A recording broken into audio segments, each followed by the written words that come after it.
Buongiorno a tutti, ben ritrovati con Sveglia Trieste, appuntamento del mattino dalle 7 alle 10 in vostra compagnia, dalle 8 alle 9 il primo ospite di oggi sarà Vincenzo Rescigno, consigliere comunale di Fratelli d'Italia, dalle 9 alle 10 invece Dino Zappador dei pensionati. Questi gli ospiti, questa invece che leggeremo ora la pagina meteo, la situazione descritta dal sito dell'ARPA regionale. Sull'Europa si estende un anticiclone che mantiene tempo stabile. Martedì domani inizieranno ad affluire correnti atlantiche sud-occidentali più umide ed è mercoledì più instabili. Per oggi, lunedì 4 maggio, cielo in genere poco nuvoloso per velature a tratti più consistenti, venti a regime di brezza, debole al mattino, più sostenuta poi nel pomeriggio. Temperature minime 13-15 gradi, massime 18-21 gradi centigradi. Per domani, martedì 5 maggio, cielo in prevalenza coperto, con piogge sparse intermittenti, in genere deboli o moderate, forse localmente più abbondanti,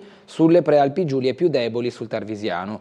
Quota neve 2300 metri circa, temperature massime in deciso calo. Le temperature oscilleranno tra le minime tra i 13 e i 15 gradi, le massime di 16-19 gradi centigradi. Nelle giornate successive, in particolare mercoledì, si farà sentire questo fronte anticiclone, anzi questo fronte atlantico umido che infatti proprio mercoledì causerà piogge in genere abbondanti, localmente anche intense, di meno sul Tarvisiano, probabili rovesci e temporali, neve solo sulle cime oltre 2300 metri circa, sulla costa soffierà vento da sud moderato. Poi giovedì la tendenza è un'attenuazione delle precipitazioni, benché comunque ancora persistenti, soprattutto sulla zona montana, ma vedremo l'evoluzione giorno dopo giorno, tanto in tutta la regione quanto poi nella Venezia Giulia. Andiamo a leggere ora le notizie dal Piccolo, la prima pagina che apre con la Startech. C'è un sospetto in indagini a Trieste sull'attentato di Via Flavia, verso lo sblocco i 320 stipendi in sospeso, attesa per il vertice convocato oggi al Ministero. Cabina del gas a fuoco e minacce di morte al manager, indizi contro un uomo legato all'azienda. C'è un sospettato, leggiamo, per il doppio rogo nella sede triestina della Startech, società nella bufera dopo il mancato accredito degli stipendi e 320 dipendenti. Le attenzioni degli inquirenti sono rivolte a un individuo vicino all'azienda, sarebbe lo stesso che ha minacciato di morte l'amministratore unico. Oggi a Roma il tavolo di crisi, come leggiamo dalla prima pagina del Piccolo. Zuppi ricorda, il Papa scrive, grazie a chi portò i soccorsi, a Gemona la messa, primo grande evento per i 50 anni dal terremoto, 5.000 persone ieri a Gemona per la messa in suffragio delle vittime del terremoto presieduta dal cardinale Matteo Maria Zuppi. È stato il primo grande evento di popolo per i 50 anni dal sisma in Friuli. Un messaggio è giunto anche da Papa Leone XIV con il ringraziamento a chi portò i soccorsi dopo le prime scosse. Zuppi ha elogiato il modello Friuli, autentica lezione per il mondo intero.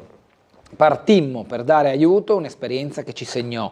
Lavoratori e studenti, i ricordi, Trieste accorse fin da subito in aiuto ai terremotati, dagli studenti del nautico ai lavoratori della Grandi Motori, due storie simbolo raccontate alle pagine 6 e 7 del Piccolo, in occasione dei 50 anni del terremoto che si celebreranno, anche se si tratta di un evento che portò morti e disgrazia, si celebreranno dopodomani, 6 maggio, con, come detto, i 50 anni da quel 6 maggio del 76. Italia da record sul militare, ora spendiamo come Israele, l'analisi della corsa agli armamenti con gli scenari internazionali, la foto invece che riempie la pagina centrale riguarda la Bavisela, trionfo di colori, spettacolo la Spring Run, a Trieste emozioni di corsa degli agonisti della maratona e della mezza maratona, al Fiume Verde invece di chi ha partecipato alla Family. Città allegra ma intasata, gli albergatori dicono data sbagliata e weekend tra luci e ombre, la concomitanza della Bavisela, del ponte del 1 maggio e delle prime crociere della stagione mandano in overbooking Trieste, divieti, traffico in tilt, pochi parcheggi, hotel costretti a rifiutare degli ospiti. Bene la corsa, ma in un'altra data, così riporta a pagina 22 e 23 Laura Tonero, scrivendo proprio di quelli che sono gli umori anche di chi lavora nell'ospitalità e nella logistica. L'alleanza che serve a nord-est, il commento di Francesco Iori, altre notizie di cronaca, alloggio a fuoco, grave un uomo, palazzo evacuato, le case Ater di Largo Niccolini, l'annuncio del vescovo, giro di sacerdoti nelle parrocchie firmato Trevisi, il nord-est economia, l'inserto di oggi con l'intervista a Zamò, investire nella ricerca di nuovi mercati. Lo sport, 5 volte Master 1000, il record di Yannick Sinner, trionfo a Madrid, con un'altra coppa sollevata al cielo dall'azzurro del tennis. L'Olimpia controlla pallacanestro Trieste e altro KO. In Serie A di basket a Milano, finito 86-78 proprio per i padroni di casa contro la pallacanestro Trieste. Così la prima pagina del piccolo. Andiamo alle pagine interne per vedere i titoli della cronaca locale, che comincia proprio con la Bavisella, la maratona in centro tra feste e città, ostaggio bella ma da rivedere. Qui alcune delle foto di chi impegnato nelle corse, tanto le amatoriali ma soprattutto le agonistiche, ha calcato le vie del centro. Rispetto a un decennio fa la situazione è cambiata e l'impatto della gara si è sentito. Gli albergatori dicono calendarizzare gli eventi senza sovrapporli a periodi pieni di turisti come questo del 1° maggio, il ponte che ha comportato infatti un afflusso di visitatori notevole in città. In un weekend già caratterizzato da alti flussi di persone, transenne e divieti hanno limitato l'accesso al centro. Miramare è difficile da raggiungere, così i visitatori hanno deciso di prendere d'assalto il castello di San Giusto. Disagi per gli ospiti degli hotel in costiera, costretti al check-out entro le 8:30 a causa dei limiti imposti dalla viabilità, perché la costiera è stato uno dei tratti percorsi proprio dagli agonisti delle maratone, la 42 e la 21 km. Parenti e amici a incoraggiare i tanti atleti, i rifiuti di plastica lungo il tragitto.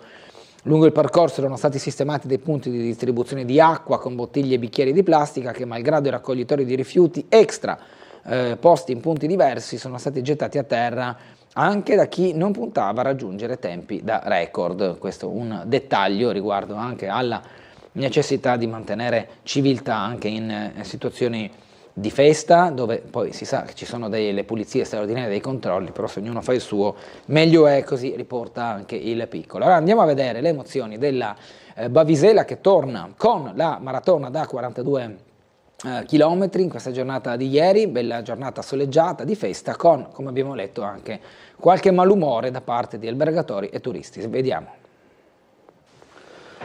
Oltre 10.000 persone hanno partecipato alla Trieste Spring Run 2026, l'edizione del trentennale della Bavisela, oltre 60 i paesi rappresentati con runner da tutto il mondo. Dei 10.000 circa 700 hanno partecipato alla maratona, 3.000 alla mezza maratona e 7.000 alla family non competitiva.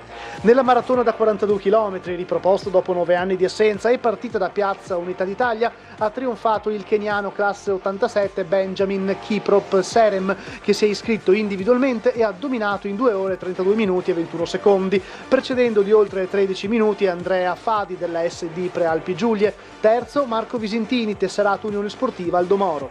In campo femminile il podio è tutto italiano, vittoria di Giulia Colombo della Polisportiva Libertas Cernuschese con il crono di 3 ore e 27 secondi, seconda Dominica Macaruc di Loreto della ASD Run Spinea, terza Giulia Daniotti di Rancard. Nella 21 km ad aggiudicarsi il primo posto è stato Ademe Cuneo, Tesserato Cosenza 42, classe 98, di origine etiope, fresco campione italiano di maratona, che ha tagliato il traguardo in 1 ora 6 minuti 11 secondi, resistendo al ritorno del moldavo Maxim Raileanu della SD Imperiali Atletica, secondo a soli 4 secondi. Terzo l'italo-marocchino Abdullah Bamoussa, mezzo fondista della SD Atletica San Biagio. In campo femminile, dominio della keniana Valentin Yepkwech Rutto, classe 92, dell'Atletica Saluzzo, prima in 1 ora 15 minuti 1 secondo. Seconda Alessia Tucitto, ASD Imperiali Atletica. Sul terzo gradino del podio l'etiope Asmeravork Bekele Volkeba dell'Atletica Bruniera. A fine corse sono stati premiati i primi 5 atleti di entrambe le gare. Infine protagoniste nella non competitiva la Bavisela Family, oltre 7.000 persone sul tracciato che costeggia il lungomare, collegando il bivio di Miramare a Piazza Unità d'Italia, passando per il Portovivo. Il percorso è stato animato da centinaia di famiglie, con persone di tutte le età che hanno corso o camminato al proprio ritmo. Vediamo la pagina successiva, tanto con le immagini, le transenne, le navi, i turisti, chi ha anche supportato amici e parenti impegnati nelle gare agonistiche, ma poi le transenne ignorate e pedoni sul tracciato, numeri da record per il Delfino Verde, imponente la macchina organizzativa a supporto delle manifestazioni tra linee degli autobus modificate, sicurezza e pulizie straordinarie. In 4.051 del 1° maggio hanno percorso la tratta Trieste-Muggia via mare a bordo della motonave, sul collegamento per Grado, Lignano oppure Barcola, Grado e Sistiana, e Grignano e Sistiana in 3 giorni sono saliti oltre 2.046 passeggeri. Questi i numeri del trasporto marittimo in occasione di questo fine settimana. Nuovo valzer di nomine nelle parrocchie, si cambia a Roiano, San Giusto e Muggia, Don Pesce diventa parroco di via Rossetti, mentre Don Mosca viene spostato da Roiano a Barcola e Grignano. Il vescovo Trevisi dice: sappiamo che alcune scelte sono dolorose, ma il rimettersi in gioco è crescita. Don Trevisini rimane vicario e abbandona la cattedrale, dove arriva Don Visintin. Niente più Zindis per Don Cogliatti, che viene mandato in via Sant'Anastasio. La parola di Dio, leggiamo, arriva di domenica e anche quella del vescovo, essere a servizio della Chiesa e nell'identità di ogni prete, al servizio di comunità concrete e di incarichi delicati e particolari. Come presbiteri si è chiamati a un servizio che talvolta è davvero impegnativo e coinvolgente. Pertanto sappiamo che alcuni cambi di parrocchia e ministero sono dolorosi, dice Monsignor Enrico Trevisi, comunicando ieri dal sito della diocesi il nuovo valzer di parroci e vicari. Quel doloroso è quasi un voler mettere le mani avanti e che evidenzia come nel tempo si sono creati legami belli, ci si affeziona alle persone, si entra nelle fibre della comunità. Talvolta invece il trasferimento di ministero porta a una possibile rigenerazione sia per il prete che per le comunità, perché inevitabilmente nessuno va bene a tutti. Parole chiare e dirette, anche perché Trevisi certe scelte le considera indispensabili e innescano cambi e spostamenti. Pare di capire che non tutti i sacerdoti parrocchiani l'abbiano però presa bene. Ma vediamo gli spostamenti. Don Fabio Visintin diventa parroco della cattedrale di San Giusto, prende il posto di Don Marino Trevisini, che Trevisi ringrazia in modo particolare. Lascia l'incarico ma continua nel preziosissimo servizio di vicario generale e nel delicato ministero di esorcista, così ha detto. Di fatto quella di Visintin è una promozione che lo accompagnerà alla quiescenza, e tale viene considerato anche quella di Don Francesco Pesce, che da vice a Valmaura viene nominato parroco della Beata Vergine delle Grazie di via Rossetti. Ci sono poi le altre nomine, quella di Don Antonio Greco, da parroco di Barcola, passa alla parrocchia di Beata Vergine del Soccorso di Sant'Antonio Vecchio, mentre Don Andrea Mosca, vicario giudiziale, passa da Roiano proprio alla San Bartolomeo Apollinare di Barcola e Santissimi Eufemia e Tecla di Grignano. La parrocchia dei Santissimi Ermacora e Fortunato di Roiano va così a Don Luis Oculic, mentre un giro di nomine spetta anche a Muggia. Don Alex Cogliatti diventa parroco alla Immacolato Cuore di Maria di via Sant'Anastasio, lasciando così la San Matteo Apollinare di Zindis, dove viene inglobata da Don Andrea Destradi, già parroco della Santissimi Giovanni e Paolo e Santa Maria Assunta, sempre a Muggia. Così dunque il giro dei parroci nel territorio. Incendio via Bonomea nel sito delle antenne RAI, fumo visibile a chilometri, rogo divampato nel pomeriggio a bordo strada e si è poi esteso il terreno, salvato dai pompieri il vicino boschetto di via Cividale, l'ipotesi della causa accidentale. Incendio in Carso, va a fuoco il terreno con ripetitori RAI nella parte alta di via Bonomea, il rogo divampato ieri pomeriggio verso le 17:40. E la colonna di fumo era ben visibile sia dal centro città sia dal golfo. In pochi minuti il centralino del 112 è stato subissato di telefonate e subito si sono precipitati in forza i vigili del fuoco con squadre provenienti dal distaccamento di Opicina e dal comando di Trieste. Proprio l'intervento tempestivo ha permesso di scongiurare che il fuoco divorasse il vicino boschetto di via Cividale. Stando alle prime ricostruzioni, le fiamme sono partite dal bordo della strada e si sono poi estese nell'area in cui si trovano le antenne. Il rischio appunto era che il fuoco potesse intaccare la zona boschiva, assumendo dimensioni ben più rilevanti, con tutto il rischio che questo comporta. Uno scenario che i pompieri sono però riusciti a evitare. Nel giro di 2 ore il rogo era estinto. A quel punto gli operatori hanno provveduto alla bonifica del terreno, onde evitare che eventuali braci residue potessero alimentare ulteriori focolai, soprattutto in caso di vento, anche a regime di brezza. 6 nel complesso le squadre di operatori impegnate nella gestione dell'emergenza in via Bonomea, di cui 3 dei pompieri e altrettante composte dai volontari della protezione civile intervenuta in supporto. Restano da chiarire le cause del rogo. Il fatto che abbia avuto origine dalla vegetazione a bordo strada farebbe propendere, almeno in questa prima fase, per una causa accidentale legata magari a un mozzicone di sigaretta gettato a terra inavvertitamente, ma è ancora troppo presto per escludere l'altro scenario possibile, quello dell'origine dolosa. Escursioniste ferite lungo i sentieri, 2 all'ospedale, il doppio infortunio del Carso, 2 escursioniste ferite recuperate dal soccorso alpino, una si è fratturata una caviglia, l'altra aveva fitte alla schiena dopo una caduta. Fortunatamente nessuna delle 2 ha riportato traumi gravi e sono state, come detto, soccorse. Andiamo ora invece a collegarci con la sala operativa della polizia locale. In linea con noi c'è l'agente scelto Fabrizio Morello per le situazioni della nottata e il programma di oggi fra cantieri e viabilità. Buongiorno. Buongiorno, buon studio a tutti i telespettatori. Prego. Guardi, la notte è stata una notte fortunatamente abbastanza tranquilla, solo qualche intervento di routine, senza interventi di particolare rilievo. Per quanto riguarda oggi inizia la chiusura del giardino pubblico di Via Giulia per interventi di deratizzazione. Continua la chiusura della Galleria Carso, sempre che parte da oggi fino al 28 maggio, con uscita obbligatoria a Patricciano, perché i lavori questa volta sono in direzione Trieste. Naturalmente, come ogni lunedì, ci sono particolari zone o iniziano nuovi lavori, quindi bisogna prestare sempre molta attenzione ai segnali temporanei. Oggi ve ne ricordo 2 che sono per permettere il rifacimento della segnaletica stradale, in via Sanzio, dal civico 11 fino all'intersezione con la via Donatello, e in via dei Jainer l'intersezione con la via del Carpineto.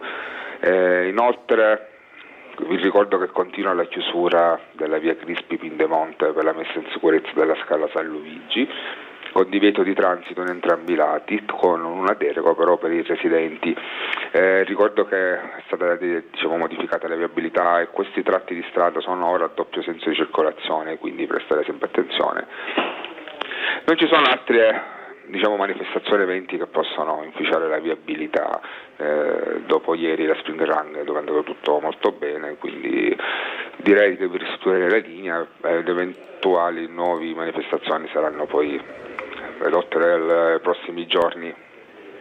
Benissimo, grazie all'agente scelto Morello, buona giornata e buon lavoro. Grazie mille, buona giornata e buon lavoro anche a voi. Grazie, proseguiamo dal piccolo con i titoli dell'inserto di oggi. Nord-Est Economia, la spinta a investire con le tecnologie e le nuove frontiere, un costo ombra dell'inefficienza. Nord-Est, la propensione a puntare in particolare sulle tecnologie digitali, è stata tra le più vivaci sul piano nazionale, con picchi anche a livello europeo. Lo dice un report di Intesa San Paolo. In Friuli Venezia Giulia la spesa nel lasso di tempo 2016-2023 è cresciuta del 41,6%. Pierluigi Zamò della Camera di Commercio del Friuli: destiniamo molto alla produzione, meno ai nuovi mercati. Digitale, Nord-Est virtuoso, investimenti al galoppo. Studio di Intesa, come detto, registra un'impennata, il 21,9% nell'area abbia venduto i propri prodotti web. La propensione a innovare, a organizzare produzione è risalita tra le più vivaci del paese. Vediamo poi l'intervista proprio a Zamò, industriale friulano, presidente dell'ILCAM. Puntare tutto sui nuovi mercati, dice nell'intervista di Maurizio Cescon. Altri numeri: 52,7% le imprese italiane tra i 10 e i 49 addetti che hanno introdotto un software aziendale. Il 45,6% le imprese tedesche della stessa taglia che hanno introdotto un software aziendale. Il 32,2% è l'incremento di fatturato dal 2019 al 2024 registrato dalle imprese che sono più evolute. Il 23,6% è l'aumento di ricavi nello stesso periodo per le imprese meno innovative, quindi con un segno più del circa 9%.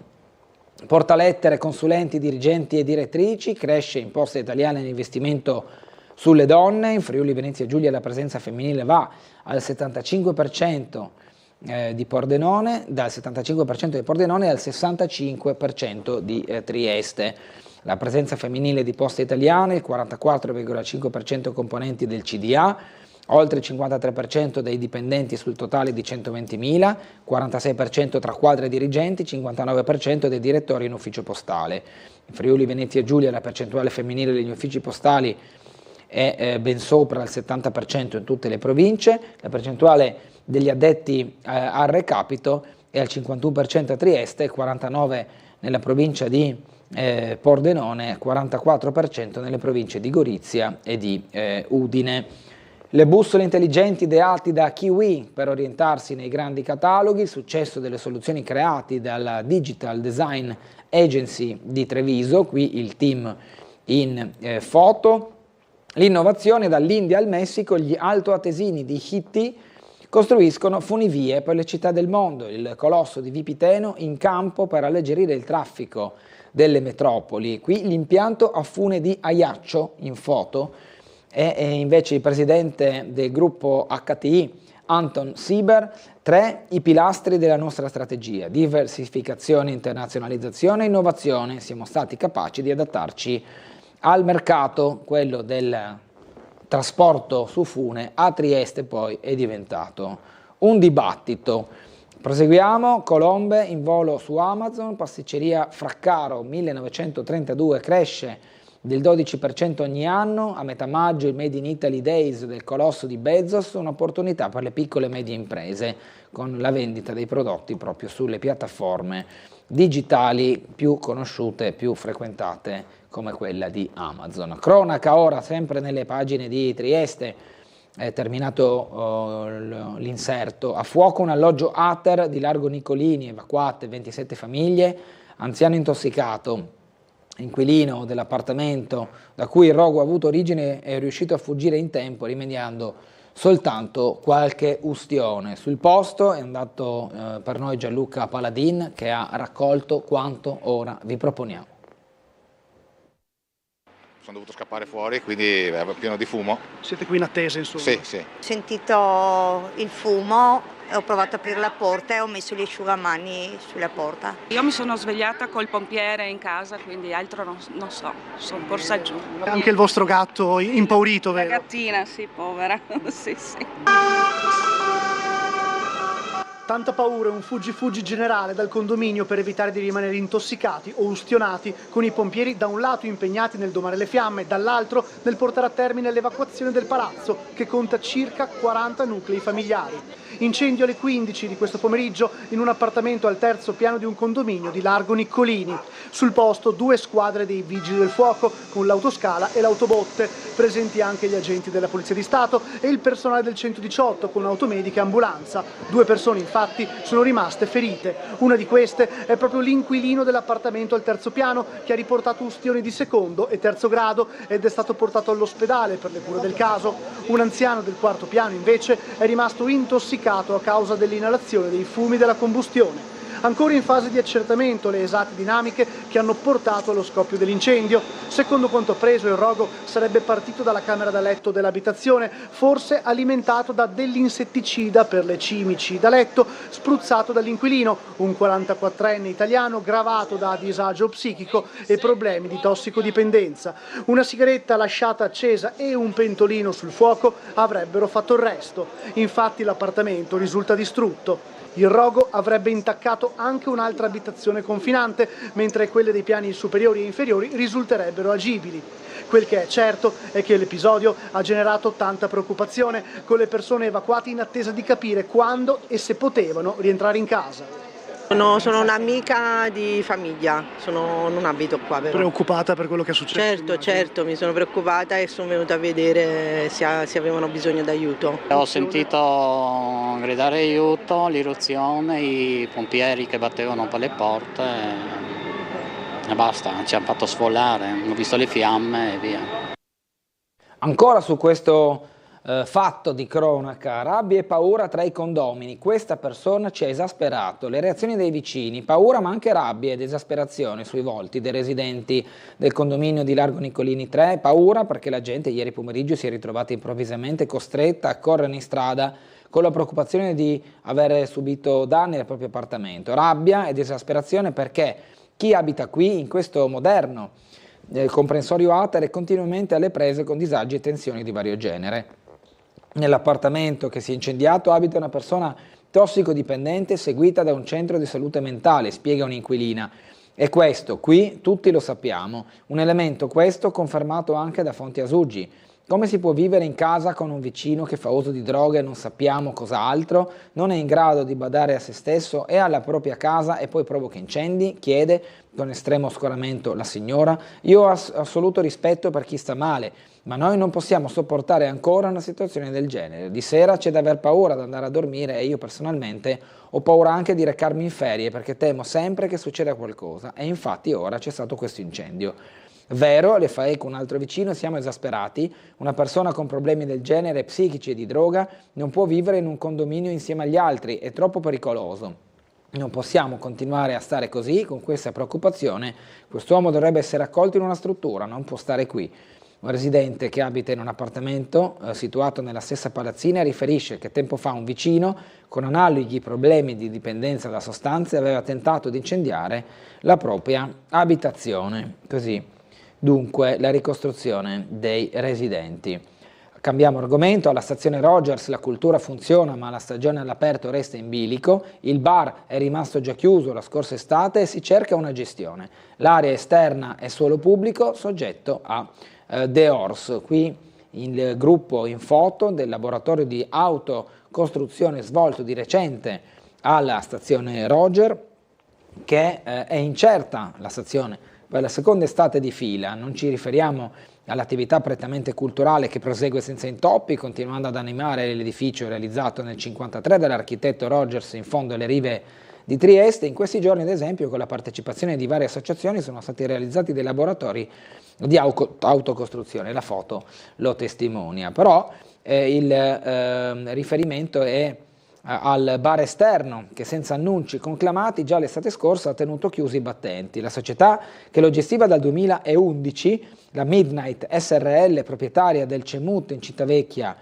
che è il locale molto frequentato, nel 2025 ha deciso di dirottare i propri investimenti a San Giusto. Da allora l'associazione Ernesto Nathan Rogers, che gestisce la struttura, non ha più trovato una realtà alternativa in grado di fare una proposta in linea con la mission culturale per cui è nata. Ciò si aggiunge un altro intoppo. Da recenti verifiche è emerso che lo spazio all'aperto sia da considerarsi suolo pubblico ed è pertanto soggetto al regolamento sui The Horse, con il risultato che la stazione di proprietà comunale appaia adesso sottoutilizzata, avendo perso il ruolo da catalizzatore che da anni si era conquistato nelle serate estive cittadine. È pur vero che qualche residente si è lamentato dei rumori, ma siamo in un'area dove altri locali resistono, i negozi meno, e capita che di notte gruppi di giovanissimi si ritrovino in preda all'alcol nelle strade. Questa è la situazione della stazione Rogers. Nasce il mazzo di carte istriane fra briscola, scopa e tradizione. Dalle classiche triestine alle istriane il passo è breve ma carico di significato. Nasce così un mazzo di carte da briscola e scopa prodotte dalla Modiano, capace di raccontare un territorio, la sua storia e l'identità della comunità nazionale italiana in Istria, fondendo tradizione e innovazione in un oggetto quotidiano ma fortemente simbolico, quello delle carte che in tanti continuano a utilizzare per i propri giochi preferiti. Foibe e antisemitismo, Novelle scansa le accuse, si pensi a lavorare, la replica della presidente della quinta circoscrizione non entra nel merito delle accuse né contestualizza, rivendica o smentisce il contenuto del suo profilo social, ma invita a mettere da parte le polemiche e a essere giudicata piuttosto per il suo operato. La presidente della quinta circoscrizione Michela Novelle aggira i duri attacchi del centrodestra e respinge la mozione di censura presentata da Fratelli d'Italia, Lega, Forza Italia, Idea Giuliana e Gruppo Misto, indignati per una serie di controversi post condivisi dalla rappresentante di Adesso Trieste a eventi e aventi per oggetto il giorno del ricordo, il referendum sulla giustizia e posizioni definite antisemite, così infatti l'avevano etichettata alcuni rappresentanti e segretari del centrodestra. Muggia cambia i vertici dell'orchestra Fiati, Gerini succede a Parlato, l'assemblea dei soci elegge il medico nefrologo all'unanimità, l'obiettivo è mantenere e migliorare gli standard raggiunti. Lions Duino Risina in 20 anni di attività donati oltre 1,5 milioni di euro. Pagina della segnalazione con la bellezza della poesia del volo dei gabbiani e un servizio aereo di guardia medica con un altro gabbiano sopra alla croce di una farmacia. La convivenza tra uomo e lupo nell'analisi in una tesi di laurea, la tesi di Veronica Tessarolo, e accanto il consueto spazio dei piccoli amici che cercano casa. La foto della classe terza del collegio di Messe, la scoperta del Museo Civico di Storia Naturale, e poi il laghetto di Basovizza in stato di degrado tra sacche della spazzatura abbandonati e l'incuria, così la lettera del giorno verso il piccolo. Ci fermiamo per la pubblicità, torneremo tra poco con tutta la pagina della cronaca nazionale e internazionale, poi andremo avanti con il quotidiano Il Piccolo fino alla pagina sportiva. Ci vediamo tra poco.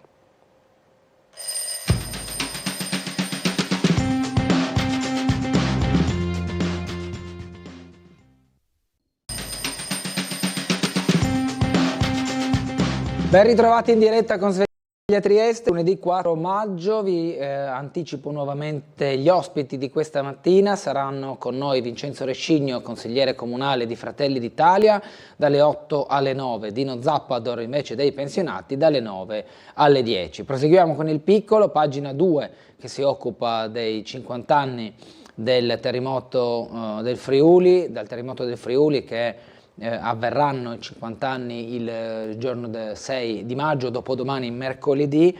La fabbrica della solidarietà, i lavoratori della Grandi Motori Trieste tra i primi a prestare soccorso, staffetta fra Gorizia e la Valle Resia sulle portiere dell'adesivo della Croce Rossa italiana. Il racconto prosegue con chi prestò il proprio supporto per aiutare le popolazioni colpite dal sisma. Volevamo dare una mano, gli abbiamo caricato 2 auto, l'ok dal preside del Nautico a 1 mese dalla maturità, l'esperienza di un gruppo di studenti della quinta costruttoria dell'Istituto Giuliano, l'aiuto alla popolazione di Magnani Riviera mentre le scosse continuavano. Giovani e un po' incoscienti, mentre la terra tremava, andavamo a recuperare gli oggetti rimasti nelle case. Nel primo convoglio eravamo 150 per arrivare a 450 nelle settimane successive.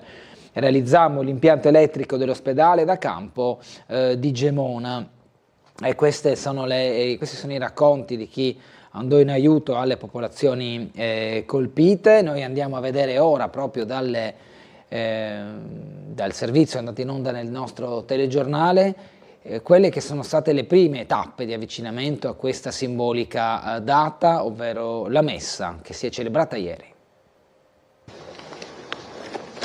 Mandi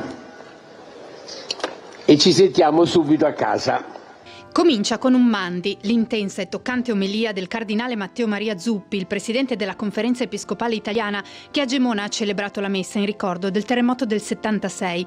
Mandi è il saluto che ha usato anche Papa Leone XIV nel messaggio di vicinanza letto prima della celebrazione dall'arcivescovo di Udine, Monsignor Riccardo Lamba. Un mandi che vuol dire partecipazione, condivisione, l'immedesimarsi in quella che è stata la tragedia immane che colpì il Friuli 50 anni fa. E raccontava Monsignor Battisti, il dolore l'abbiamo letto sui visi sconvolti, l'abbiamo sentito nei racconti mozzati dai singhiozzi di una mamma di Mels che ho incontrato alle 2 di notte davanti alla chiesa di Maiano crollata, piangeva il figlio sposato era stato a trovarla 2 ore prima e lei aveva detto Frut, fermiti a cena con me, e lui disse no mamma, mi sono sposato da pochi mesi, la mia sposa mi attende. 2 ore dopo era stato trovato sotto quel grande fabbricato nel quale sono perite 17 famiglie. È il racconto mozzato dai singhiozzi di un papà di Gemona presso il santuario di Sant'Antonio che mi è crollato tra le braccia e diceva Ho portato ieri sera i bambini a Rosario, poi la moglie ha preso i bambini dalla chiesa e li ha portati a casa e sono stati sepolti lì sotto quelle macerie e io sono rimasto solo. La tragedia, ma anche la forza, la solidarietà, la coesione, lo spirito di sentirsi tutt'uno per ricostruire. Si manifestò un noi forte, resistente, perché era chiaro, indiscusso, che il tutto è superiore alla parte. Per questo non ci si può dividere e vorrei che, come allora, oggi, ancora dal Friuli partisse questa consapevolezza per il nostro Paese, per l'Europa, per il mondo, con serietà e umiltà. Non si perse tempo per discutere, per dividersi. Mi ha colpito, ci devo andare, Monsignor Riccardo me l'ha promesso, a Venzone, perché tutti i sassi ai piedi dell'uomo furono numerati ed erano 12.000 e ordinati. Guardare al futuro conservando il passato. I figli li chiamate i Fruz. A Gemona migliaia di persone arrivate da tutta Italia, perché da ovunque arrivò l'aiuto alle popolazioni colpite che al Friuli da quella tragedia sono rimaste profondamente legate.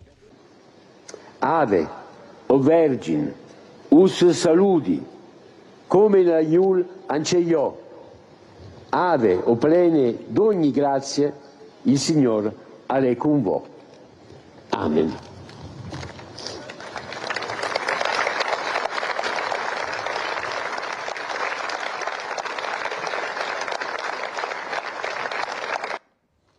Così dunque dalla redazione di TV12 con il servizio andato in onda ieri in tutti i nostri telegiornali, così invece la vediamo anche dal Piccolo, da pagina 2, la benedizione di Zuppi dopo il sisma del Friuli, una lezione per il mondo in 5.000 alla Goi Pantanali per la messa organizzata a ricordo delle vittime del terremoto. Il cardinale parla in Marilenghe, cita Cappello e Turoldo. Avete dimostrato come si lavora insieme. Le immagini che fanno vedere i tanti giovani che hanno partecipato alla liturgia presieduta dall'Arcivescovo di Bologna, la fortissima simbologia scelta per la cerimonia del crocifisso del Duomo di Gemona e i richiami al territorio. Leone XIV, ricostruzione esemplare grazie a chi aiutò. La lettera di Papa Leone XIV trasmessa dal segretario di Stato Vaticano, il cardinale Piero Parolin, e letta dall'arcivescovo metropolita di Udine, Monsignor Riccardo Lamba. Ancora dalle pagine del Piccolo, la pagina successiva, questo qua è l'articolo che abbiamo appena visto, andiamo alla pagina seguente con Fedriga che dice permeati da quella caparbietà e anche il ministro Ciriani che dice reagimmo, giunta regionale presente in forza con sindaci e amministratori di oggi e di allora, il governo rappresentato dal ministro per i rapporti con il Parlamento proprio Luca Ciriani. Il passaggio dal Fasin di Bessoia al Friuli ringrazia, non dimentica, fu la conseguenza della marea di solidarietà che ci travolse dopo il terremoto. Lo ha sottolineato il ministro Luca Ciriani, la Chiesa ebbe un ruolo fondamentale e non dobbiamo dimenticare gli alpini, l'esercito e i volontari. L'assessore Riccardi rimarca la forza dell'organizzazione, così come invece il presidente del Consiglio regionale Mauro Bordin, e dice fondamentale fu il ruolo della Chiesa che, ha osservato il presidente Bordin, guidata dall'arcivescovo Battisti e dai sacerdoti, seppe stare accanto alle comunità, mettendo al centro le persone prima degli edifici, contribuendo in modo decisivo a un modello di rilancio riconosciuto anche oltre ai confini nazionali. Revelant non è perso il patrimonio del 76, dice il sindaco del comune di Gemona del Friuli Roberto Revelant. Il primo cittadino di Gemona ha voluto ringraziare tutti i sindaci, tra loro anche Sandro Uvi che sotto le macerie perse il figlio di 6 anni. Una commozione però bipartisan con anche le parole di Tatiana Rojc, senatrice del Partito Democratico. Assieme all'arcivescovo Lamba ci stringiamo a una comunità forte che porta cicatrici indelebili, ma anche, ha detto Rojc, la consapevolezza di sé, di quanto ha saputo fare dall'aiuto ricevuto. Oggi in 4 lingue abbiamo ricordato una terra che ha sofferto ma è rinata ed è divenuta cuore dell'Europa. Credo, ha affermato il vicepresidente del Consiglio regionale Francesco Russo, che sia il modo più bello per ricordare anche il ruolo che la Chiesa ebbe in quei momenti difficili. Come spesso accade nelle crisi, la Chiesa seppe esprimere una sensibilità particolare, così ha detto Francesco Russo. La fabbrica della solidarietà avevamo visto anche poco fa con la corsa d'aiuto che era arrivata in quel periodo da Trieste. Andiamo alle altre pagine, in questo caso le pagine internazionali. Botta e risposta al veleno fra Trump e il regime, la tregua resta, torna in bilico. Il presidente respinge la proposta arrivata dagli ayatollah, inaccettabile. La Repubblica Islamica replica, stiamo valutando la risposta americana. L'opzione di riprendere i combattimenti resta di fatti possibile. L'Iran sfugge al blocco navale americano, una petroliera riesce a lasciare Hormuz, intanto Teheran taglia la produzione di greggio per evitare il tank top. I sondaggi, Donald ormai non piace più, il 62% degli americani lo boccia. Rubio, missione a Roma per ricucire, incontrerà Papa Leone e il governo, l'obiettivo è il disgelo dopo lo scontro, diplomazia al lavoro anche su un possibile faccia a faccia con la Premier. Le mosse, l'OPEC aumenta la produzione ma gli Stati Uniti sono i primi esportatori. Stangata da 1.000 euro a famiglia, rincari per benzina, spesa e aerei. Le ripercussioni del conflitto pesano sulle tasche degli italiani. La riduzione del taglio delle accise scattata dal 2 maggio si è scaricato sul prezzo della benzina, che è aumentato e ha pesato sugli automobilisti in rientro dal ponte del 1 maggio. E questo solo l'ultimo effetto dell'impatto che la guerra in Iran ha comportato sui prezzi, con un costo che il Codacons ha calcolato sfiora i 1.000 euro annui per una famiglia. Da febbraio a oggi sono aumentati del 38% i combustibili liquidi, del 13% il gas e di oltre il 18% i biglietti aerei. Ma i rincari visibilissimi nelle bollette hanno toccato anche la spesa di frutta e verdura. La crisi in Medio Oriente ha determinato uno tsunami sui prezzi al dettaglio, spiega Codacons, causato in particolare dai rialzi dei carburanti, che hanno reso più costoso non solo spostarsi in auto o viaggiare, ma anche trasportare la merce in Italia, con effetti diretti sui listini di negozi e supermercati. Il conto di tali situazioni si fa sempre più salato. Ai livelli attuali dei prezzi, una famiglia media deve mettere in conto una maggiore spesa pari a consumi di 926 euro su una base annua. Solo nell'ultimo giorno il prezzo della benzina è aumentato di 9,8 centesimi per effetto del venir meno di parte dello stop delle accise. L'Unione Nazionale dei Consumatori ha fatto il conto sul pieno, che costerà 4,90 euro in più per chi rientra, ma da questo ponte primaverile. Basta fare il confronto con il 30 aprile, prima della riduzione da 20 a 5 centesimi dello stop alle accise sulla benzina, per scoprire che l'aumento è stato di circa 15 centesimi, passando da una media di 1,746 euro a 1,890 euro al litro. È rimasto sostanzialmente fermo invece il costo del gasolio a 2,047 euro al litro, questi prezzi medi registrati in Italia. Spese militari. L'Italia raggiunge Israele, nel mondo mai tante guerre dal 1945, obiettivo NATO raggiunto, ma più per artifici contabili che per nuovi investimenti in tecnologia. In un pianeta con oltre 60 conflitti, la sfida è costruire una difesa credibile e davvero efficace. La spesa personale militare percentuale, l'aumento dal 2014 al 2000, anzi la variazione dal 2014 al 2025 con le varie nazioni messe a confronto, dalla Grecia al Lussemburgo. Le variazioni reali della spesa dei paesi NATO dal 2024 al 2025 con il superamento di una determinata soglia da parte di molti paesi, soprattutto dell'area euro. La pressione americana accelera la corsa europea, infatti, agli armamenti. Leggiamo: se il Prosecco va di traverso agli inglesi, scrive invece Gianni Moriani nella polemica riguardo ai beni di consumo alimentare. Il voto nei comuni sarà un test per le coalizioni. Alle urne 6 milioni di italiani. Il 24-25 maggio si rinnoveranno circa 750 amministrazioni. Le sfide più importanti a Venezia, Salerno e Reggio Calabria. Schlein avverte: noi più uniti della destra. La segretaria del Partito Democratico in tour tra Emilia, Marche e Abruzzo, nelle città che fra 3 settimane voteranno per i nuovi sindaci. Nei comuni loro sono divisi, dice. Il caso Minetti, le carte Interpol in arrivo alla procura.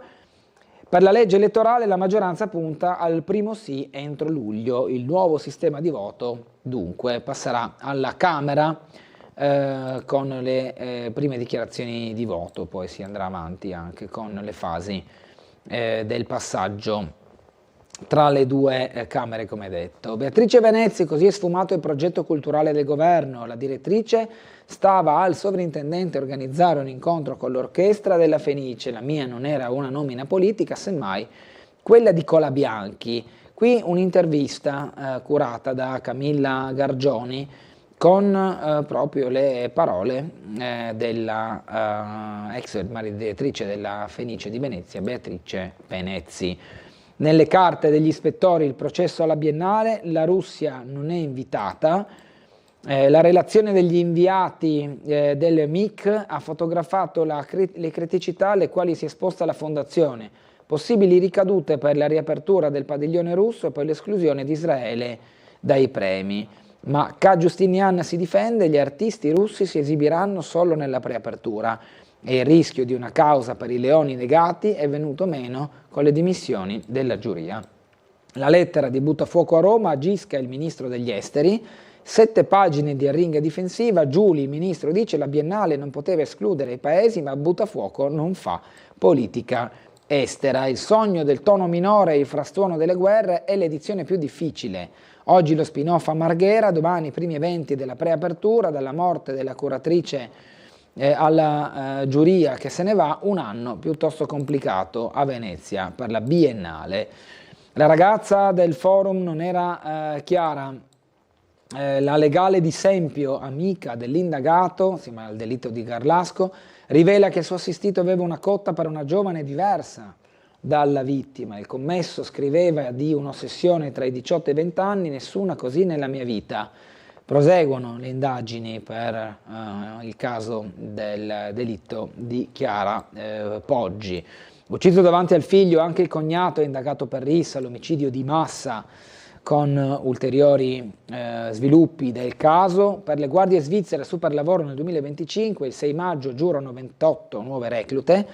Il monito del Papa nella giornata mondiale: la libertà di stampa, diritto spesso violato, così il Papa. Oggi si celebra la giornata mondiale della libertà di stampa, patrocinata dall'UNESCO. Purtroppo questo diritto è spesso violato in modo a volte flagrante, a volte nascosto. Così poi anche Papa Leone ha ricordato la giornata. Weekend di sangue nelle strade, scooter nel fosso, morti 2 fidanzati. I giovani, 24 e 25 anni, trovati nel Milanese, avrebbero perso il controllo del mezzo. A Roma perde la vita un 35enne investito mentre prestava aiuto. Quell'oro di Londra, insieme ad Alex, lui ci ha dimostrato che c'è sempre vita. Oscar De Pellegrin, oggi sindaco di Belluno, ricorda il successo a 48 ore di distanza alle Paralimpiadi. È una spanna sopra tutti, così, su Alex Zanardi, con il ricordo di un uomo e di un campione sportivo esemplare per tutto il paese e non solo. Loic di Padova, il presidente dell'Hospice, dice: un esempio per tutti noi. Padova prepara l'ultimo saluto, schermi fuori da Santa Giustina, con i funerali domani alle 11. A celebrare la messa sarà Don Marco Pozza. Come Giobbe cercava una crepa nelle difficoltà, ha detto di Zanardi. Torniamo sul territorio regionale. Il caso a Trieste, attentato incendiario alla Startech, Si stringe il cerchio su un sospetto, una persona nota all'azienda. Per gli inquirenti l'individuo avrebbe compiuto altre interperanze e minacciato l'imprenditore. Solo l'intervento della vigilanza ha evitato che il rogo alla cabina del gas provocasse un'esplosione. Vediamo di più nel servizio andato in onda ieri nel nostro telegiornale. Sarebbe già stato individuato l'uomo incappucciato che ieri mattina intorno alle 7 avrebbe appiccato i 2 incendi fuori dallo stabilimento della Startec, già Flextronics e poi Adriatronics, balzate in questi giorni sulle pagine della cronaca per la mancata erogazione dello stipendio a 320 lavoratori. I carabinieri che seguono le indagini hanno stretto il cerchio grazie alle immagini di videosorveglianza dello stabilimento di strada al Monte d'Oro e di quello della Illy. Le telecamere avrebbero quindi ripreso quantomeno parte della scena. Secondo quanto appreso, il misterioso figuro con il volto travisato avrebbe parcheggiato l'auto a una certa distanza dalla Startec per poi dare fuoco, probabilmente con l'utilizzo di una sostanza accelerante, a un albero situato sul lato di via Flavia. Successivamente dall'altro lato, a circa 50 metri dall'ingresso principale dello stabilimento, l'uomo ha preso di mira la cabina del metano. Quest'ultimo incendio, se non fosse stato domato con gli estintori dagli stessi addetti alla sicurezza della Startec, che si erano accorti immediatamente delle fiamme che divampavano, avrebbe potuto avere conseguenze devastanti per tutto il complesso industriale. Poteva essere una tragedia. Anche il principio di incendio dell'albero era stato prontamente estinto dalla security. Sul posto i carabinieri, la Polizia di Stato e i vigili del fuoco per la bonifica delle aree incendiate. È caccia all'uomo incappucciato, immortalato dalle telecamere anche mentre tornava alla macchina per poi abbandonare la zona industriale. Gli investigatori hanno in mano il numero di targa del veicolo. Quel che sembra certo è che il ricercato sapesse dove colpire, come se conoscesse bene l'area dello stabilimento. Stiamo collaborando con le forze dell'ordine, spiega la nostra emittente Nicola Graffi, presidente di Photonics Operation e figura di riferimento all'interno della Startec. Abbiamo fornito agli inquirenti tutti gli elementi utili al prosieguo delle indagini.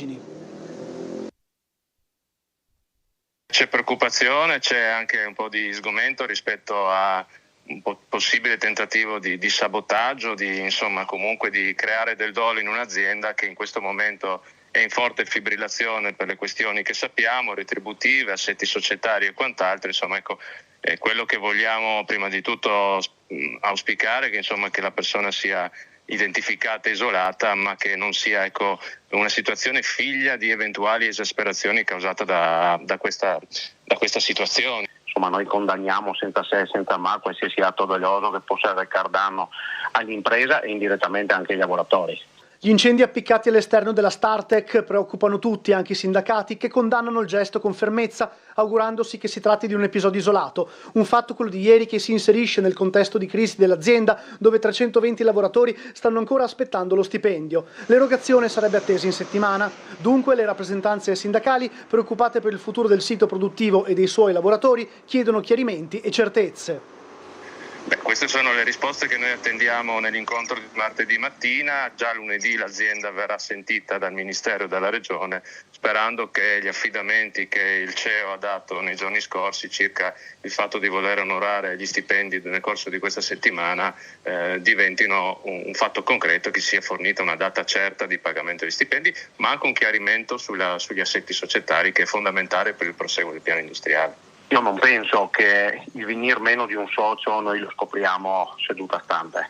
Allora sapere cosa hanno provato i lavoratori durante questi 2 anni in cui molti di loro stanno utilizzando già da parecchio tempo la cassa di solidarietà. Avere ulteriormente la preoccupazione nel momento in cui invece dovremmo essere nella fase di rilancio e del piano industriale che è stato concordato pochi mesi fa, e scoprire che viene meno un socio e quindi abbiamo già un problema di squilibrio economico-finanziario, e poi c'è tutto il punto di domanda rispetto a come procederà, se ci saranno le garanzie per ciò che il piano industriale così come studiato vada avanti. Io penso che sicuramente è una botta che i lavoratori l'hanno sentita e c'è di nuovo preoccupazione. In velocità alcune ulteriori pagine del piccolo: il record dei 358 portuali a chiamata, fatturato salito del 17% in un anno, agenzia e impresa Alto Adriatico con 72.000 turni, più 8% nel 2025. Mariani dice è un modello nazionale. Il passato romano riemerge a Spalato e nell'area di Zara, rinvenuti resti di una struttura residenziale agricola di 2000 metri quadrati. Il bronzo di Lussino, una mostra, celebra i 10 anni del museo. Visinada punta sulla Parenzana e nuovi servizi nell'area di sosta della ciclabile. L'alleanza che serve al nord-est, scrive invece Francesco Iori. Per quanto riguarda le pagine sportive, troppa Milano per Trieste, al forum gara a senso unico, Olimpia quasi sempre in controllo delle operazioni. I padroni di casa scappano nel terzo quarto, la reazione biancorossa arriva tardi. Finale amaro per il Futurosa Under 17, l'Umana Reyer si prende il tricolore per le femminile giovanile sempre di basket, difesa solida, manca continuità a livello difensivo e offensivo, il post gara di coach Taccetti. Playoff, Falconstar KO Soresina, Pizzeghettone conquista gara 1. Per quanto riguarda la Spring Run, il vero show nella mezza, lotta a 4 nella 21 km maschile con successo del favorito Cuneo e dirutto tra le donne. Il ritorno della maratona firmato dal keniano Kirop Serem e della lombarda Colombo. Questi i risultati degli agonisti della Spring Run. Per il doppio compleanno questo evento è diventato la festa di tutta la città. Il bilancio degli organizzatori, presidenti Stefani e Tria, soddisfatti per la grande partecipazione popolare. Qui alcune altre immagini che raccontano la Family, quindi l'onda con le maglie verdi di chi ha camminato, ha corso, è andato in monopattino nei 10 km del lungomare barcolano fino a Piazza Unità. La Serie D, capitano pensa all'addito, Tommaso Silvestri parla della stagione della Triestina, assenza del club pesante, ma volevamo dimostrare le nostre qualità umane. Il futuro aperto a ogni proposta. Con la Triestina noi ci fermiamo per la pubblicità, tra poco con noi, come anticipato, il consigliere comunale dei Fratelli d'Italia, Vincenzo Rescigno.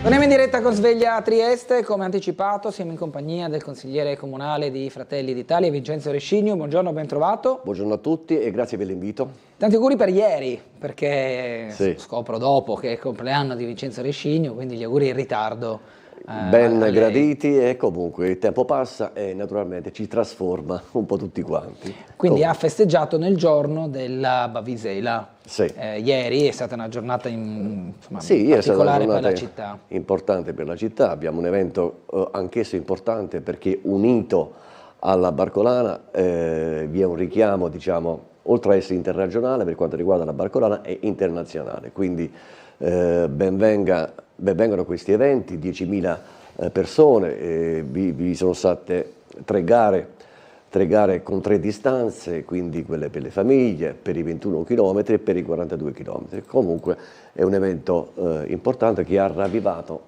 questa città che è già molto dinamica. Certo, qualcuno poi alla fine si lamenta anche un po' per certe cose, insomma, tipo il traffico, le strade chiuse, eccetera, eccetera.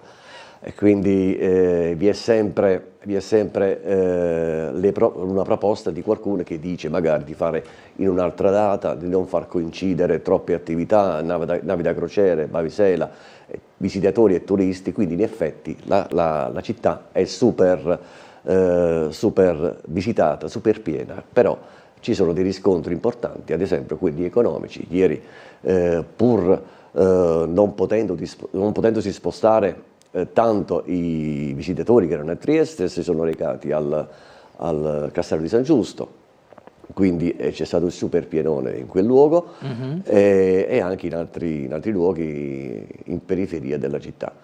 Però diciamo che è un evento che è necessario, però in effetti forse non sovrapporre più eventi in una sola giornata potrebbe essere studiato meglio, ma per me sinceramente va bene così, perché poi alla fine la città, ripeto, è dinamica, è una città turistica, vi è un richiamo internazionale per questa città da una decina d'anni a questa parte, conosciamo benissimo i risultati ottenuti dal 2019 in poi, abbiamo superato 1 milione di turisti per la prima volta, si punta verso i 2 milioni, di visitatori e turisti, e quindi è una città molto viva. Vi è stato uno studio poi qualche anno fa, se non sbaglio, di Trieste Terminal Passeggeri per quanto riguarda l'introito delle navi da crociera, quindi parliamo di 40 milioni all'anno, quest'anno ci saranno 130 toccate per le navi da crociera, e allora porta benessere economico, sviluppo e lavoro per Trieste. Ovviamente ogni cosa è collegata appunto per l'occupazione, lo sviluppo economico e il sostegno a tutti i cittadini, soprattutto i commercianti. Poi magari approfondiamo anche Sì. con tutte le possibili modifiche o quelle che sono emerse come criticità legate al fatto che c'era il ponte del 1° Sì. maggio e quindi anche albergatori, come leggiamo oggi dal quotidiano, non avevano proprio gradito la concomitanza delle due cose. Sì. Sentiamo prima una telefonata, buongiorno. Dunque, buona giornata e buona settimana, caro dottor Bernardo e gentile consigliere Rescigno. Buongiorno a lei. Da Claudio Buongiorno. Buongiorno. Buongiorno. Buongiorno Claudio, prego. Le pongo due cortesi domande, credo di interesse generale. La prima riguarda su un fatto di attualità e come il potere d'acquisto. Come valuta, caro consigliere, il reinserimento della scala mobile? Perché i prezzi al carrello salgono, questo è sotto gli occhi di tutti, il carburante pure, gli stipendi e le pensioni perdono capacità d'acquisto ogni giorno che passa. E poi la seconda, e secondo la gestione dell'ippodromo, la notizia del saldo delle pendenze al comune è certamente un segnale positivo. Pensa tornerà tutto come prima? Grazie per le risposte, buon lavoro, porti un saluto alla sua moglie Licia. Altrettanto signora Graziella, buongiorno. Grazie Claudio, prego Rescigno. Allora, la scala mobile. La scala mobile è uno strumento economico introdotto nel dopoguerra per diciamo, calmierare i prezzi. Quindi qual era il meccanismo? Vi era aumentavano i prezzi e vi è l'aumento automatico degli stipendi. Poi questa misura fu definitivamente diciamo, abrogata dal governo Amato negli anni 90, però al posto della scala mobile fu introdotto un aggiornamento dei stipendi periodico. Però questo cosa ha comportato? Che vi sono delle lamentele in effetti da tantissimi anni, che vi è il blocco dei salari. Ecco, quindi poi oggi con guerre e aumenti di prezzi si interviene molto spesso con i decreti. Ad esempio l'ultimo decreto che abbiamo visto nascere è il decreto per le accise per i carburanti, quindi si sono abbassate le accise, tra l'altro doveva scadere il 1° maggio il provvedimento per ridurre le accise, ma vi è una proroga fino al 22 maggio, se non sbaglio, sono circa 3 settimane. Quindi in questo modo si cerca di intervenire con i decreti. Poi la questione delle accise, ricordo che si è sempre parlato di abolire dal 1935, perché nel 1935 fu finanziata la guerra di Etiopia, poi quindi, ma servono per fare cassa soprattutto in casi di disastri naturali, di terremoti, la diga del Vajont, mi ricordo ci fu un intervento, quindi allo Stato le accise servono per fare cassa.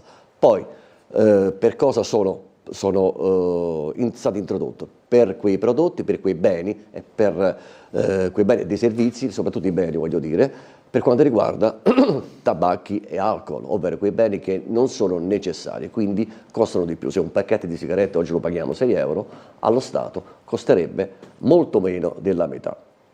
Ecco, questo è per quanto riguarda la scala mobile che è stata introdotta. Poi vi è qualche progetto depositato in Parlamento, ma già da diversi anni, per la reintroduzione della scala mobile. Okay. Però adesso accontentiamoci dei salari periodici adeguati. L'altra domanda riguardava l'ippodromo. Sì, in effetti sottolineiamo subito che l'ippodromo è di proprietà del comune di Trieste. Nord-Est Ippodromi, che ha che ha diciamo, saldato i debiti arretrati per quanto riguarda gli affitti, quindi parliamo di circa 30.000 euro all'anno. Quindi adesso per i 26 non mi risulta, erano programmate delle date, ma non si faranno delle gare ippiche in quel luogo, ma si faranno in Veneto.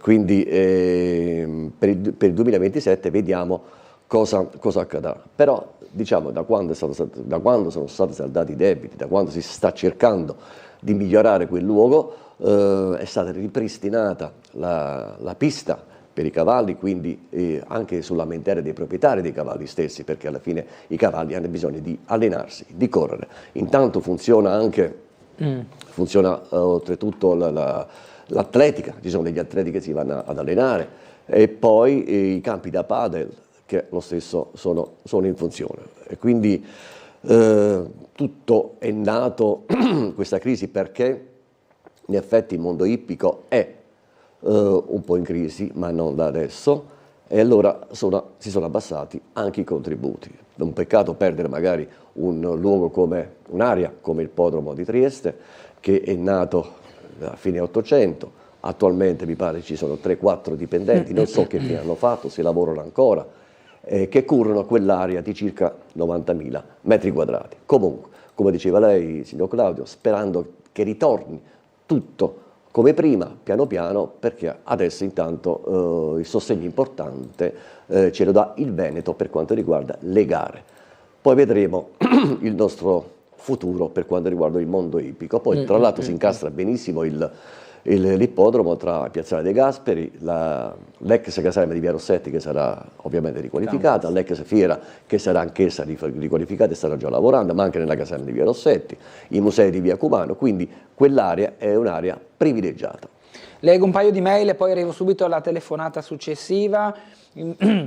In merito alle solite polemiche che si registrano ogni anno per le bandiere jugoslave al corteo del 1° maggio, vorrei ricordare che la storiografia ufficiale riconosce quella data come la liberazione di Trieste ad opera delle truppe di Tito. In ogni guerra avvengono i regolamenti di conti e vendette, tuttavia ciò non porta alla riscrittura della storia. Buona giornata e buon lavoro. Un'altra mail dice: StarTech, una riflessione super partes da uomo della strada. Il presunto socio di maggioranza nelle intenzioni di rilancio dell'azienda doveva essere un gruppo israeliano. Ora, lasciando perdere i giudizi soggettivi sulla grave situazione mediorientale, secondo quale logica la società impresa dovrebbe investire in una nazione in cui sindacati e sinistre più o meno estreme spingono l'opinione pubblica ad un acceso antisemitismo? Quali garanzie possono offrire tali situazioni, vista anche l'azione incendiaria di sabotaggio nelle ultime ore? Grazie dell'attenzione, scrive Piero. Se vuole fare un commento, poi andiamo alla telefonata. No, allora per quanto riguarda questa mail, certo, StarTech, ovvero ex-Flex, produce componenti elettronici per quanto riguarda i telefonini e quant'altro, però alla fine ci sono 320 dipendenti che aspettano uno stipendio. L'amministratore delegato, che ho letto proprio l'altro giorno sul Piccolo, che ha promesso, si è impegnato che entro oggi, lunedì, avrebbe provveduto a accreditare gli stipendi ai dipendenti.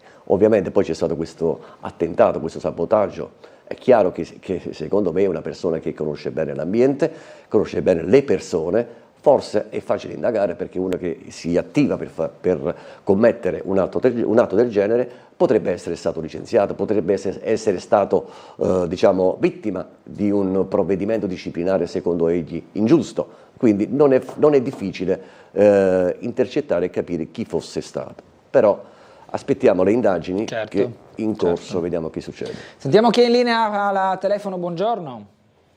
Buongiorno, dottor Gullocca, sono Attilio, buongiorno a lei, a tutta la redazione Tele 4 e al suo ospite, il consigliere del Cigno. Buongiorno Attilio, prego. Buongiorno, io chiamavo in ordine a 2 argomenti di cui avrei piacere di sentire l'opinione del suo ospite. Prego. Il primo riguarda più che mai anche le nostre zone, ovvero il fatto dei rimpatri clandestini, a dire che il Parlamento europeo proprio a marzo di quest'anno ha approvato una prima lettura di un nuovo regolamento che tra le varie cose ha una stretta maggiore riguardo ai rimpatri.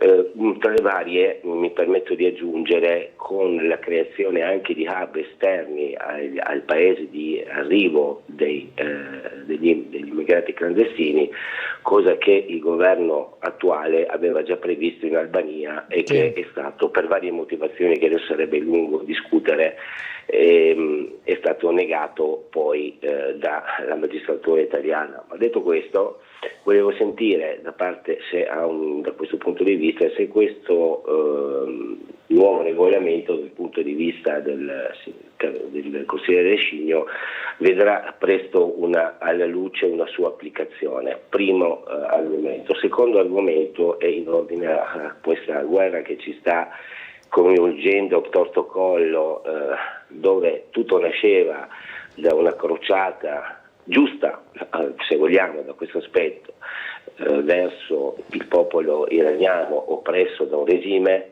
e di cui non si parla assolutamente più, perché è più che comprensibilmente da altri punti di vista sta generando enormi preoccupazioni in quello che noi vediamo, quindi i rincari, quello che avete parlato anche nell'ultimo telegiornale, che è Vox Populi ovviamente in questo periodo.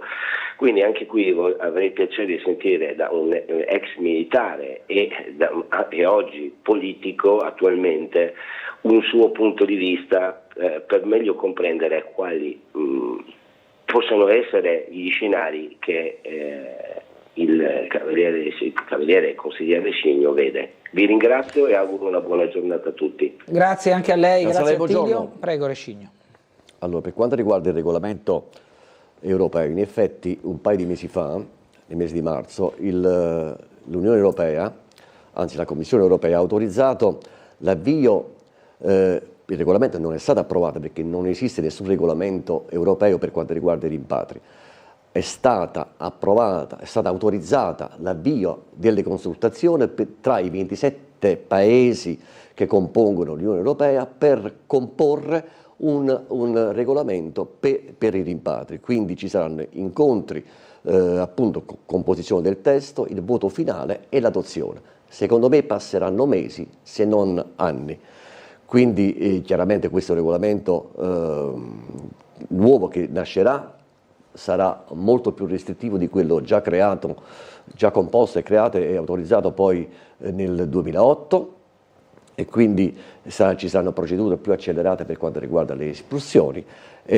Comunque le novità, ne dico solo due: la cooperazione tra immigrato irregolare e gli Stati per quanto riguarda il rimpatrio volontario. Chi si sottrarrà a rimpatri volontari, quindi a una certa collaborazione, o si renderà irreperibile, sarebbero previsti 12 mesi di detenzione. E in più all'interno di questo regolamento si parlerà anche dei rimpatri per i minori. Io, per quanto riguarda i minori non accompagnati che arrivano in Italia, mi sono sempre posto una domanda: ma come mai questi minori che arrivano in Italia, quindi dai Balcani, dal Medio Oriente e altro, hanno uno Stato costituito da dove provengono? Esiste un ministero che si occupa del sociale? Diamo dei fondi, se non riescono ad educare, ad istruire i minori, gli diamo i fondi e restano a casa loro, perché comunque provengono da uno Stato ben costituito.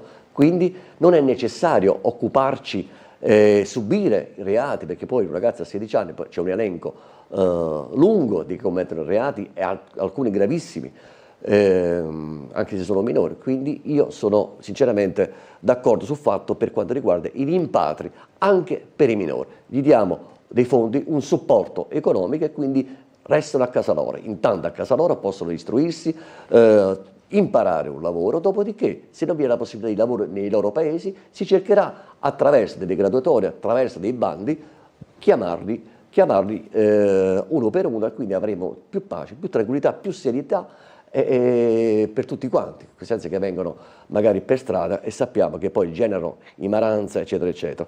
Per quanto riguarda l'Iran, guarda, anche questo adesso mai come in questo periodo vi sono state delle guerre. Io mi ricordo quando io ho svolto 38 anni di vita militare, mi ricordo quando finì il corso propedeutico che è durato 2 anni, l'ultimo giorno di scuola il generale comandante delle scuole militari ci disse: voi appartenete a una generazione fortunata perché le guerre in Europa sono finite e voi farete una carriera tranquilla. E difatti così è stato. La mia preoccupazione qual è adesso? È vero che sono finite le guerre in Europa, ma anche per questo è stata creata l'Europa. L'Europa è stata creata soprattutto per evitare i conflitti fra stati europei.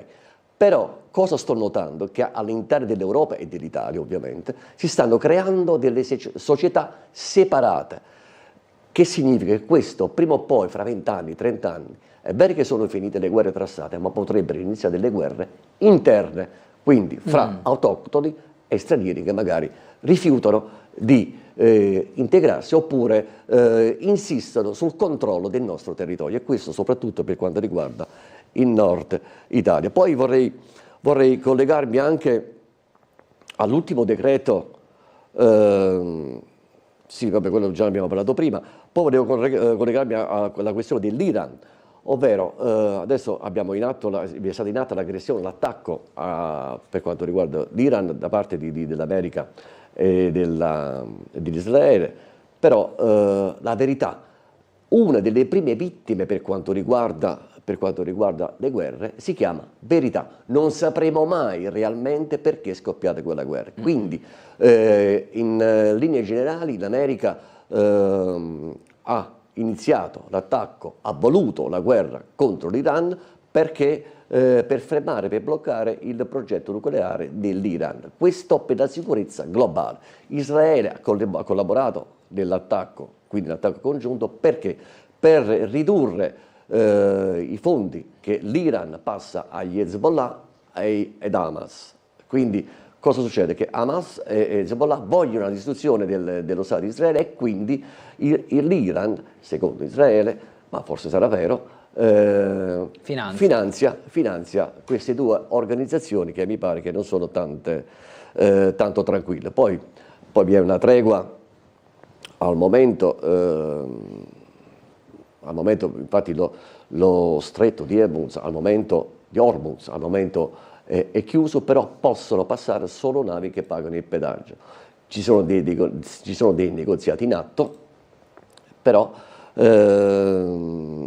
dove l'Iran ha proposto anche un suo piano, quindi tra le prime cose è quello di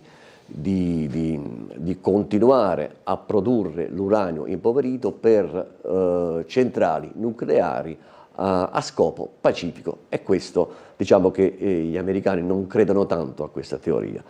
E allora ecco, quindi il problema dell'Iran, come vediamo, associato ad altre guerre, ripeto, che non ci sono mai state come in questo caso, come in questo periodo, abbiamo dei problemi in tutto il mondo. Quindi poi quando è stato, diciamo, decapitato il governo di Khomeini, in quel periodo fra il governo Khomeini, che poi è stato ucciso durante questa guerra, con tutto il governo che c'era prima, è subentrato poi il figlio di Khomeini, ma durante questo periodo vi sono state delle manifestazioni in tutta Italia, ma anche in Europa, per quanto riguarda la manifestazione di protesta, ad esempio a Roma, se non vado errato, manifestavano contro l'attacco all'Iran, mentre vi ricordo benissimo, c'era un video anche per televisione, sui giornali, c'era una signora iraniana che festeggiava. Si è festeggiato anche in Iran dopo che Khomeini fu assassinato,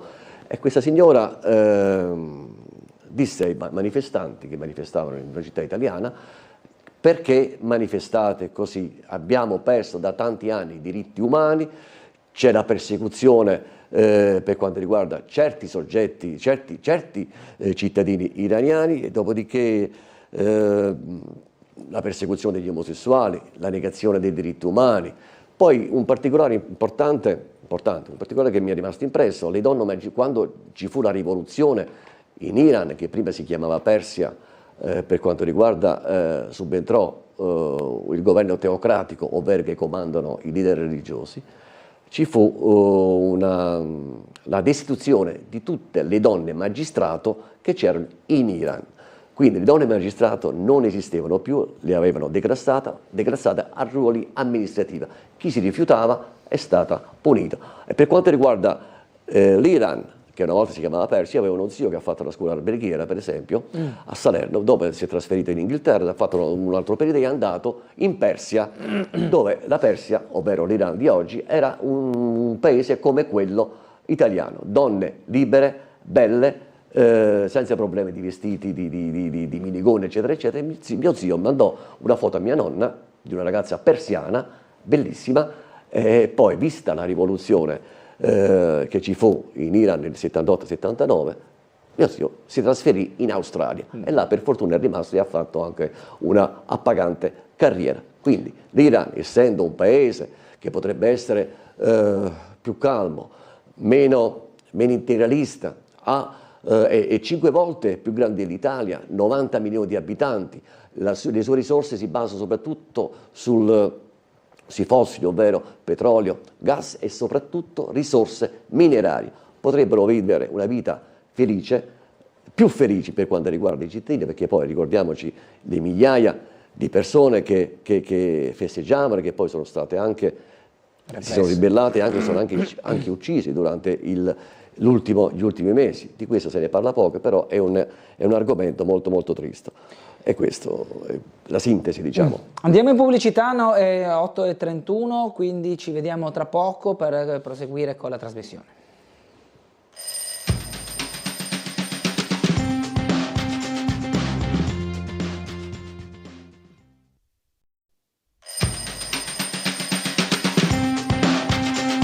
Bene, ben ritrovati in diretta con Sveglia Trieste, sempre in compagnia di Vincenzo Rescigno, consigliere comunale di Fratelli d'Italia. Abbiamo un'altra telefonata che sentiamo. Buongiorno. Maria Giovanna, buongiorno. Prego, ci dica. Io sono rimasta, e non è la prima volta, che lungo la prefettura io trovo dei bidoni appoggiati al muro e oltretutto i gabinetti pubblici. Io trovo che sia veramente brutto e di cattivo gusto appoggiare quei gabinetti sul muro laterale della prefettura. Cerchiamo di metterli da un'altra parte, perché è chiaro che sono una necessità, per l'amor del cielo, è ovvio che sì, però non c'è un altro posto che girato l'angolo sul muro della prefettura, i gabinetti pubblici, i chimici, è veramente sconvolgente. E dopo volevo dire un'altra cosa, ma perché instillare nelle persone anche una cosa come la guerra, che adesso non mi ricordo più il termine, la guerra locale, perché mi ha sconvolto. Siamo veramente, non ci sopportiamo più nessuno allora a questo punto, ed è dura in questo periodo. Quindi scusatemi, ma la cosa mi ha agitato moltissimo, sta storia della guerra locale. Grazie, buongiorno. Grazie signora, vuole dire due parole Rescigno sul posizionamento dei gabinetti provvisori che ovviamente erano stati posti per la Bavisela, e poi su questa sua dichiarazione di poco fa del fatto che comunque c'è più la possibilità di guerre interne che guerre fra paesi. Questo spero ovviamente di sbagliarmi, che non avvenga mai. Però ne parliamo dopo. Per quanto riguarda i bidoni e i bagni pubblici, diciamo i bagni chimici, certo, è un'esigenza magari posti in più punti della piazza, non credo che siano solo sul lato della prefettura, se non ho capito male, zona Piazza Verdi, però è un'esigenza, diciamo, temporanea, non dico oraria, ma un giorno durerà. Non è un problema, sì, antestetico sicuramente, però Trieste è ricca, Piazza Unità è ricca di edifici storici rilevanti, quindi tutti gli edifici, se li metti davanti alla regione, anche quello è un edificio storico, il comune è un edificio super storico, la prefettura lo stesso. In Piazza Unità devono esserci. Dove li mettiamo? Non li mettiamo davanti alla prefettura, di fianco alla prefettura, ma li mettiamo di fianco alla regione, di fianco al comune? Un posto bisogna trovare, perché tutti abbiamo a Trieste, per fortuna, proprio in zona centro, un patrimonio storico, artistico, culturale che purtroppo, per fortuna, è fatto così. I bagni bisogna mettere da qualche parte, se non li mettiamo in prefettura, davanti alla prefettura, li mettiamo davanti alla regione o dal comune. Quindi un posto bisogna scegliere. Poi per quanto riguarda, sì, è certo, la preoccupazione di tante persone, di qualcuno con cui ho dei dialoghi, eccetera, eccetera, adesso viviamo questo periodo importante per quanto riguarda le guerre nel mondo, perché è vero che mai come adesso, mai come in questo periodo ci sono troppi focolai. Noi abbiamo delle guerre importanti in atto, ma ci sono anche altre, ecco, un po' come il fuoco sotto la cenere. E io ho, diciamo, degli aggiornamenti per quanto riguarda alcune cose importanti che fanno preoccupare la Russia e l'Ucraina, Israele e Palestina, i Balcani, che ancora abbiamo dei militari italiani, Cina, Taiwan, anche là sembra, non c'è una guerra sommersa, però ci sono, anche qualche mese fa vi è stato sempre un po' di tensione fra i due stati, dopodiché la Grecia e la Turchia, Pakistan e India, e adesso abbiamo l'Iran. Per quanto riguarda le guerre tra i conflitti tra paesi europei sono terminati, e anche per questo è stata creata l'Unione Europea. Poi, visto le evoluzioni per quanto riguarda i reati commessi in Italia dall'estremo nord all'estremo sud da persone non italiane, e quindi questo è un dato di fatto, è sotto gli occhi di tutti, che purtroppo tanti sono resistenti per quanto riguarda l'integrazione. Il controllo delle città, il controllo delle strade, il controllo delle piazze esiste, ma soprattutto da persone non italiane, che prima a Trieste non era così. Prima non avevamo traffici di droga, coltellate, omicidi, spaccio, persone che vengono picchiati così, ma magari solo perché uno magari è sottoposto a bevande alcoliche o altro. Tanti reati a Trieste non esistevano. Adesso ogni volta che si parla nei telegiornali, soprattutto anche quello locale, c'è sempre un fatto di cronaca che proviene da persone non triestine. C'era così 15 anni fa a Trieste. Trieste 15-20 anni fa era una città grigia, una città tranquilla, una città educatissima. Adesso, prima di uscire di sera, bisogna pensare bene in che strada vai, dove, con chi vai, è meglio evitare, ma questo a Trieste ancora stiamo bene. Perché io sono stato in altre città, non voglio fare i nomi per non creare polemiche, ma in altre città del nord veramente c'è da essere molto attenti, e se è possibile spostarsi col taxi per chi se lo può permettere. Ne leggo una mail che dice quindi Trieste appartiene ai commercianti, ai proprietari di strutture ricettive e ai turisti. Nei giorni di festa soprattutto i triestini devono stare in casa o andare in osmizza sulle alte. La città diventa un caos rispetto a quanto abbiamo detto all'inizio. Sì, un giorno, 24 ore. Altra mail dice: vorrei porre la seguente domanda al consigliere Recigno: a chi bisogna rivolgersi per aprire un chiosco a Trieste? Scrive Barbara. Un chiosco. Un chiosco. Un chiosco. Allora, per quanto riguarda i chioschi, noi abbiamo approvato un regolamento per i chioschi, che ci sarà un nuovo regolamento, nuove strutture anche, nel mese di novembre dello scorso anno. Quindi la dottoressa Tagliaferro Giovanna è lei che si occupa dell'esercizio di questi fabbricati, e quindi ci si può rivolgere all'ufficio commercio e suolo pubblico, e che ci sarà la mail della dottoressa Tagliaferro Giovanna, che può chiedere a questa dirigente, che le potrà dare spiegazione. Comunque, giusto per avere una infarinatura, ci sono oltre 130 chioschi sul territorio triestino.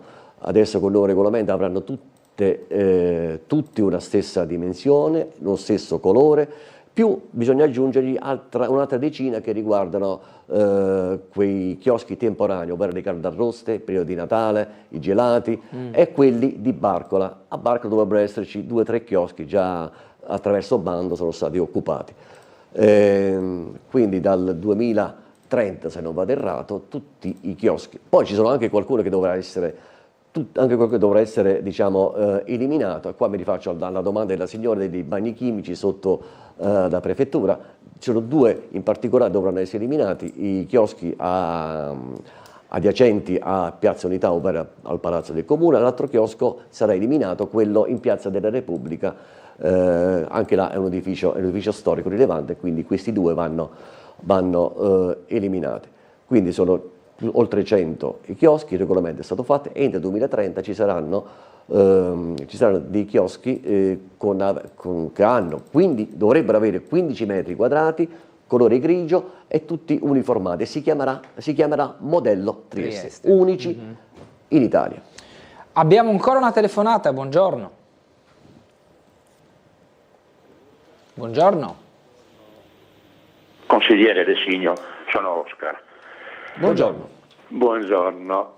2 domande per cortesia rivolte al consigliere Resigno, sì, che saluto caramente. Buongiorno. Riguardo al parcheggio, sempre. Gioia e delizia. Strada di Fiume. Stesso e non solo. Qualche giorno fa ho mandato all'assessore Lodi e alla dottoressa Tomasi un'email per sollecitare il taglio dell'erba degli arbusti riguardo il pezzo di strada che sta fra via Carnaro e strada di Fiume, perché l'erba adesso in questo momento, gli arbusti sono all'incirca sul mezzo metro, ma sicuramente cresceranno e questo porta a degrado perché ci sono scorazzamenti di ratti di ogni misura. Io, per quanto mi è possibile, un po' di senso civico mi è rimasto, cerco di pulire dalle foglie che sono cadute quest'inverno lungo il parcheggio, almeno per metà del parcheggio, di pulire, di togliere gli eventuali arbusti che crescono all'interno, però faccio quello che posso e quindi se ci sarebbe qualcun altro che lo farebbe assieme a me, ma purtroppo pochi hanno il senso civico di farlo. Ecco, se c'è la possibilità anche di ripristinare una pulizia, siccome visto che è pubblico, la dottoressa, l'assessore Lodi, credo sia appunto del demanio, forse è di competenza sua, di mandare magari ogni tanto qualcuno a pulire come quelli che puliscono le strade con i soffioni su e giù, che lo fanno perché hanno un contratto per fare quello, non per passare nel parcheggio, ma se ci sarebbe la possibilità di fargli fare anche la parte interna, come viene fatto diciamo dalle latterie carsiche della scuola Sergio Laghi in giù, quel pezzo lì. Ecco, tutto qua. Ringrazio e buon proseguimento a voi e buona giornata. Grazie Oscar. Allora, se ho ben capito, si tratta zona strada di Fiume, sì, Lodi e Tomasi, arbusti. Io sono intervenuto diverse volte per quanto riguarda il verde, quindi l'assessore Lodi è presissima da tante cose, soprattutto per i lavori pubblici, eccetera, eccetera. Quindi quando un cittadino ha bisogno di qualcosa, è mia abitudine da qualche anno a questa parte recarmi direttamente dai dirigenti. Quindi con i dirigenti riesco, anche degli impiegati diciamo che addetti a questo tipo di servizio, perché là ho il contatto diretto, sono tecnici, sono persone molto più aggiornate per quanto riguarda il verde eccetera eccetera. Sì, l'assessore Lode lascia restare perché in effetti con i lavori che abbiamo in atto, con tutte le opere la lascerei stare, quindi parlerei con la Tomasi, ma neanche c'entra perché la Tomasi mi pare che soprattutto si occupa dell'immobiliare del comune, però sto pensando a un'altra persona che comunque Oscar, dovrebbe essere il signor Oscar Zocchi, quindi sentiamoci via anche social che concorderemo magari il punto esatto, la via e il numero civico, dopodiché mi attiverò, magari insieme a lei andiamo negli uffici, là, quando mi vedono si mettono le mani nei capelli, molti dirigenti, perché ogni volta gli porto un problema, quindi contattiamoci sui social e magari andiamo insieme. Una mail dice: come se ne viene fuori dalle spese sostenute e che stiamo sostenendo per mantenere lo yacht russo presente nel Golfo. Mi pare che anche la città di Fiume aveva un problema simile tempo fa e in qualche modo lo aveva risolto. Scrive Renata. Beh, per quanto riguarda lo yacht, è dal 2022 che è fermo all'interno del nostro Golfo e mi ricordo che ho avuto delle segnalazioni importanti. Quindi ho qua uno scritto che mi porto sempre dietro fra le altre cose, quindi è uno yacht che vale 500 milioni, domina il Golfo dal 2022, è sottoposto a sequestro amministrativo, è gestito dall'Agenzia del Demanio, quindi vi è un intreccio tipo scatola cinese, perché ognuno mi pare che le responsabilità, il miliardario russo non dice che non è suo, la moglie invece ha fatto causa per c'è tutto un intreccio, una scatola cinese. Per quanto riguarda le spese, questo è un problema, si parla di 30 milioni all'anno se non vado errato, e poi vedremo alla fine come andrà a finire. Intanto chi gestisce e sa realmente come i motivi del sequestro e gli altri motivi poi verranno dopo, per quanto riguarda il rimborso, perché stiamo pagando, c'è un mantenimento, un momento per il personale, per l'assicurazione, per i carburanti, eccetera, eccetera.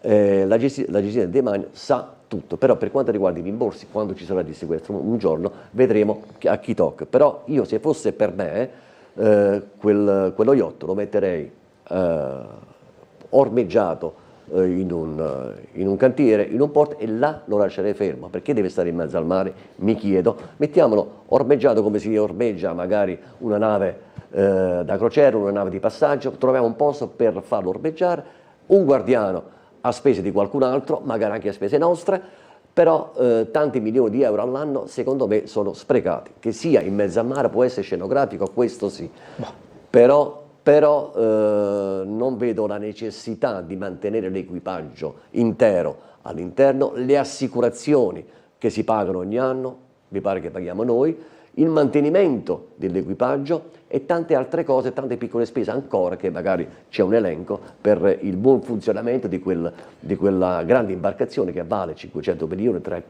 le più belle del mondo credo, però io lo ormeggerei in un porto e là lo farei stare con una guardia giurata durante il giorno che lo sorveglia e basta. Ok. Abbiamo una telefonata, buongiorno. Buongiorno a lei e al vostro ospite. Prego. Io volevo intervenire per quanto riguarda il caos dei parcheggi nella città di Trieste, perché è una cosa improponibile. Allora, si potrebbe fare, io non so perché non fanno i parcheggi che abbiamo chilometri e chilometri dentro al Porto Vecchio, coperti, e poi far posteggiare tutti i pullman e tutte le macchine che chiaramente vorrebbero venire a Trieste. Formare delle navette in collaborazione e con l'accordo degli alberghi per per prelevare i turisti dai parcheggi del Porto Vecchio e portarli a destinazione di ogni albergo che hanno prenotato. Sarebbe un accordo proprio da fare. E poi quelli che vengono invece da soli con le macchine e parcheggiano nel Porto Vecchio, quelli possono prendere gli autobus cittadini e fare costruire, non lo so se hanno già in mente come piano regolatore per fare, dei tabacchini giornalai bar per comprare il biglietto dell'autobus cittadino. Poi per i parcheggi, per i turisti, lì nel Porto Vecchio, far pagare 2 euro all'ora per il parcheggio. O se lo prendono quelli praticamente con la tessera dell'autobus, non lo so, per fare un progetto del genere, oppure fare una cosa separata. Però le macchine e i pullman non possono parcheggiare in città, perché Trieste non è una metropoli. Perché Trieste è molto ristretta, cioè non ha parcheggi disponibili sia per i cittadini che per i turisti. Verrebbe fuori un caos, già adesso è un caos, è allucinante. Ok, va bene. Non si può così. E allora avere anche un occhio di riguardo per i cittadini di Trieste e chiaramente far in modo di avere anche i parcheggi, soprattutto per i cittadini di Trieste, nel centro di Trieste. E non solo per i turisti, perché i turisti, le macchine dei turisti e i pullman devono essere parcheggiati fuori nel Porto Vecchio, perché così non intasano la città di Trieste, perché ripeto, non è una metropoli. Ok, grazie, prego Recigno. Allora, per quanto riguarda i parcheggi che la signora suggeriva di parcheggiare pullman e auto in Porto Vecchio, le ricordo che Porto Vecchio attualmente è un cantiere a cielo aperto. Però esiste un parcheggio dove spesso mi sono recato anch'io, adiacente al museo, al magazzino 26, ma far parcheggiare pullman e auto in questo momento è un problema, perché il Porto Vecchio è un cantiere a cielo aperto, si sta lavorando sui sottoservizi ancora, sugli immobili, cioè è ancora non, diciamo, disponibile per la piena sicurezza per quanto riguarda i parcheggi. Certo, c'è stato qualche come diciamo, occasione in cui per una determinata occasione, in giorni festivi, sono stati parcheggiati degli autobus in un certo luogo del Porto Vecchio, però non è possibile, diciamo, creare dei parcheggi in questo momento all'interno del Porto Vecchio. Poi per quanto riguarda la città, dotarsi in una città come Trieste, che ripeto che è una città turistica, dotarsi di parcheggi è strategico, nel senso che è importante, nel senso che per fortuna Trieste ha un patrimonio storico, artistico e culturale attrattivo. Le persone vengono, i visitatori, i turisti arrivano a Trieste, però è anche vero che c'è la carenza di parcheggi, si sta cercando di ampliare sempre di più. Ci sono delle convenzioni con altri parcheggi, mi ricordo, adesso mi viene in mente il Giulia, 50 euro al mese, puoi parcheggiare tutto l'anno, però il problema dei parcheggi a Trieste, diciamo che è importante per ricevere tutti quanti. Attualmente in città ci sono 6.600, ce l'ho scritto qua, 6.600 posti blu, cioè a pagamento, 500 gratis e 300 fra parcheggi di carico e scarico, quindi in più sulle rive abbiamo 450 posti, poi quando ci sono le crociere ovviamente bisogna eliminare quei parcheggi e si crea altro disagio, poi c'è il parcheggio Saba, il Silos adiacente all'inizio delle rive, vicino alla stazione, poi il parcheggio Saba, ci sono i parcheggi, però non bastano mai, si sta pensando, il sindaco dice spesso che il mercato vecchio, il mercato ortofrutticolo deve essere presto trasformato in parcheggio sotterraneo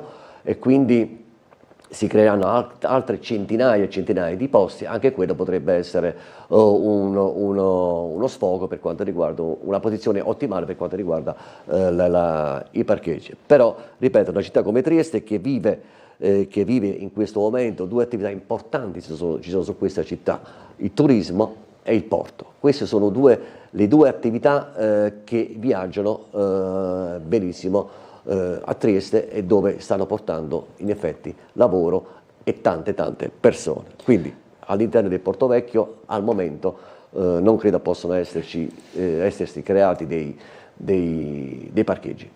Ancora una telefonata, buongiorno.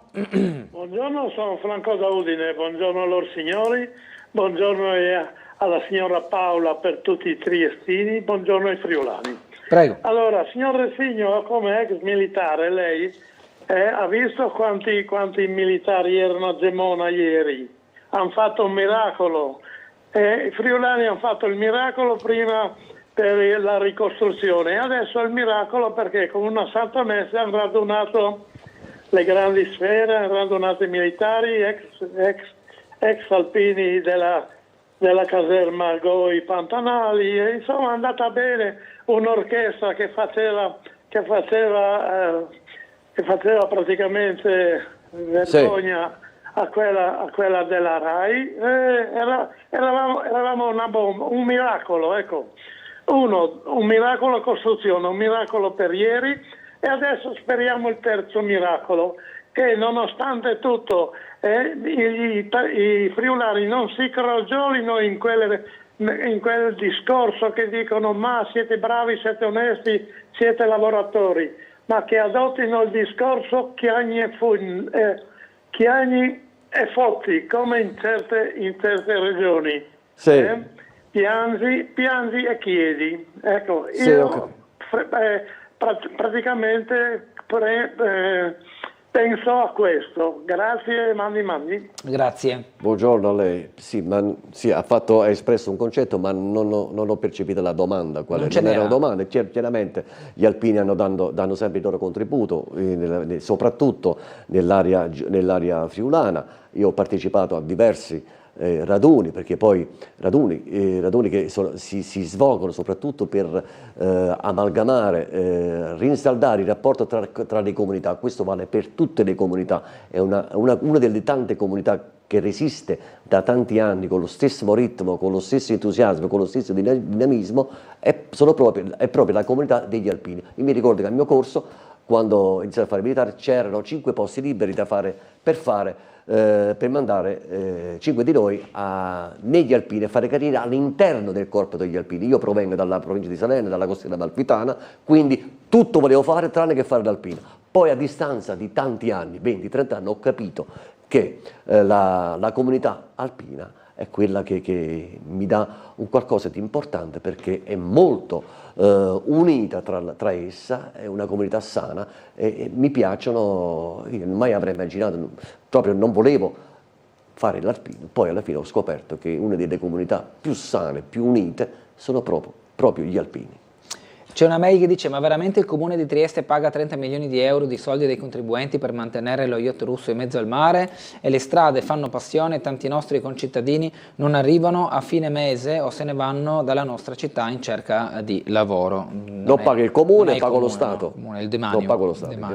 L'agenzia del demanio. L'agenzia del demanio che paga effettivamente i costi relativi a questo yacht, anche per quanto riguarda, faccio un esempio, le pilotine che si spostano dalla Capitaneria di Porto, che vanno a dare direttive su dove deve posizionarsi lo yacht. Sì, perché il personale che prende, che esce, che va è impiegato in questo anziché in altro, e quindi sono costi, fra virgolette costi.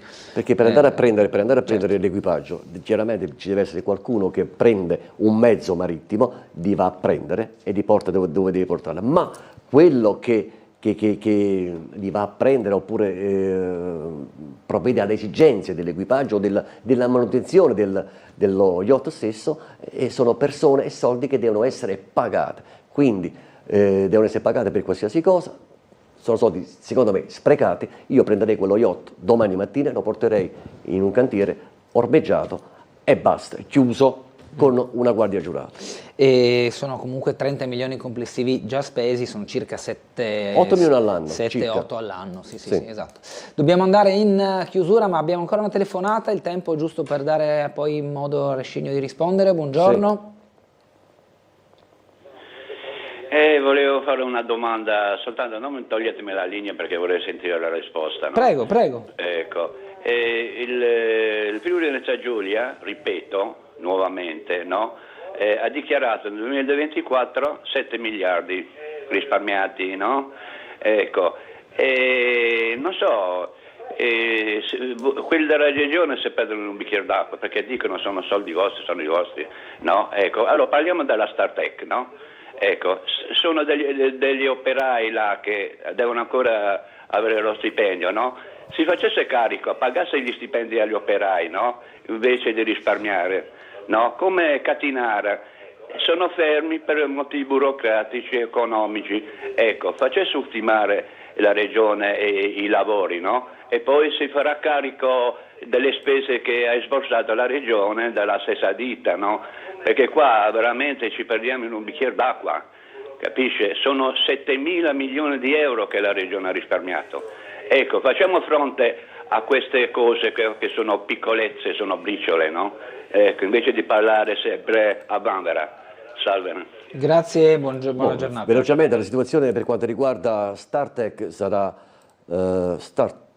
risolta, mi pare, entro oggi. C'è un tavolo al Ministero. Per quanto riguarda invece quindi la Regione, è vero che vive abbastanza bene per quanto riguarda la parte economica, ma non c'è bisogno della Regione perché al momento mi pare che si stia risolvendo, forse anche oggi.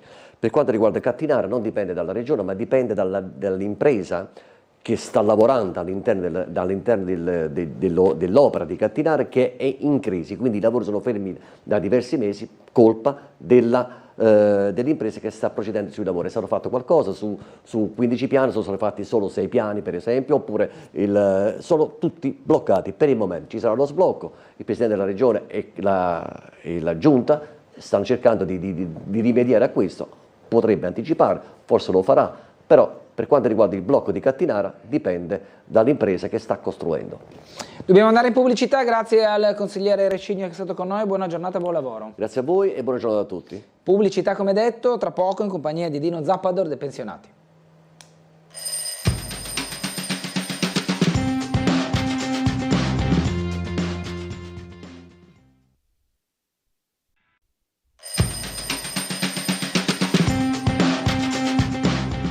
Torniamo in diretta con Sveglia Trieste in compagnia di Dino Zappador dei pensionati, ben trovato, buongiorno. Buongiorno a te e a tutti i telespettatori, grazie. Facciamo il punto su quella che è la legge di iniziativa popolare, la proposta di legge regionale sul comparto sanitario socio-assistenziale che avete avviato e che si sta avvalendo ora di una raccolta firme attraverso insomma, banchetti cittadini. Una legge regionale, quindi ha a che fare con tutto il Friuli Venezia Giulia, che chiede determinati interventi per aiutare le fasce più deboli, ma anche per incentivare il ricorso alle cure da parte di chi, vuoi per i costi, vuoi per i tempi, le sta un po' abbandonando proprio a danno della propria salute. Ci sono anche delle proposte che puntano ai giovani. Facciamo un riassunto, poi spieghiamo meglio la Allora, noi partiamo sempre dai famosi 36.151 euro, che è il limite del cumulo familiare. Chi supera questa cifra paga il ticket.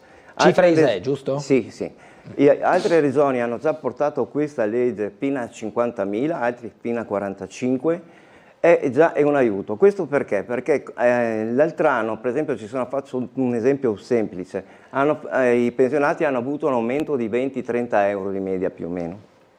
Certe persone addirittura per 3 euro, per 8 euro hanno superato questa soglia, perché marito e moglie, uno prende 1.200 e quell'altro prende 1.100, lordo insieme, superi questa cifra e si trovano a pagare. Avendo in famiglia persone che hanno bisogno di cure sanitarie, si sono trovate a pagare 1.500, 2.000, uno addirittura 2.800 euro. Ma allora cosa?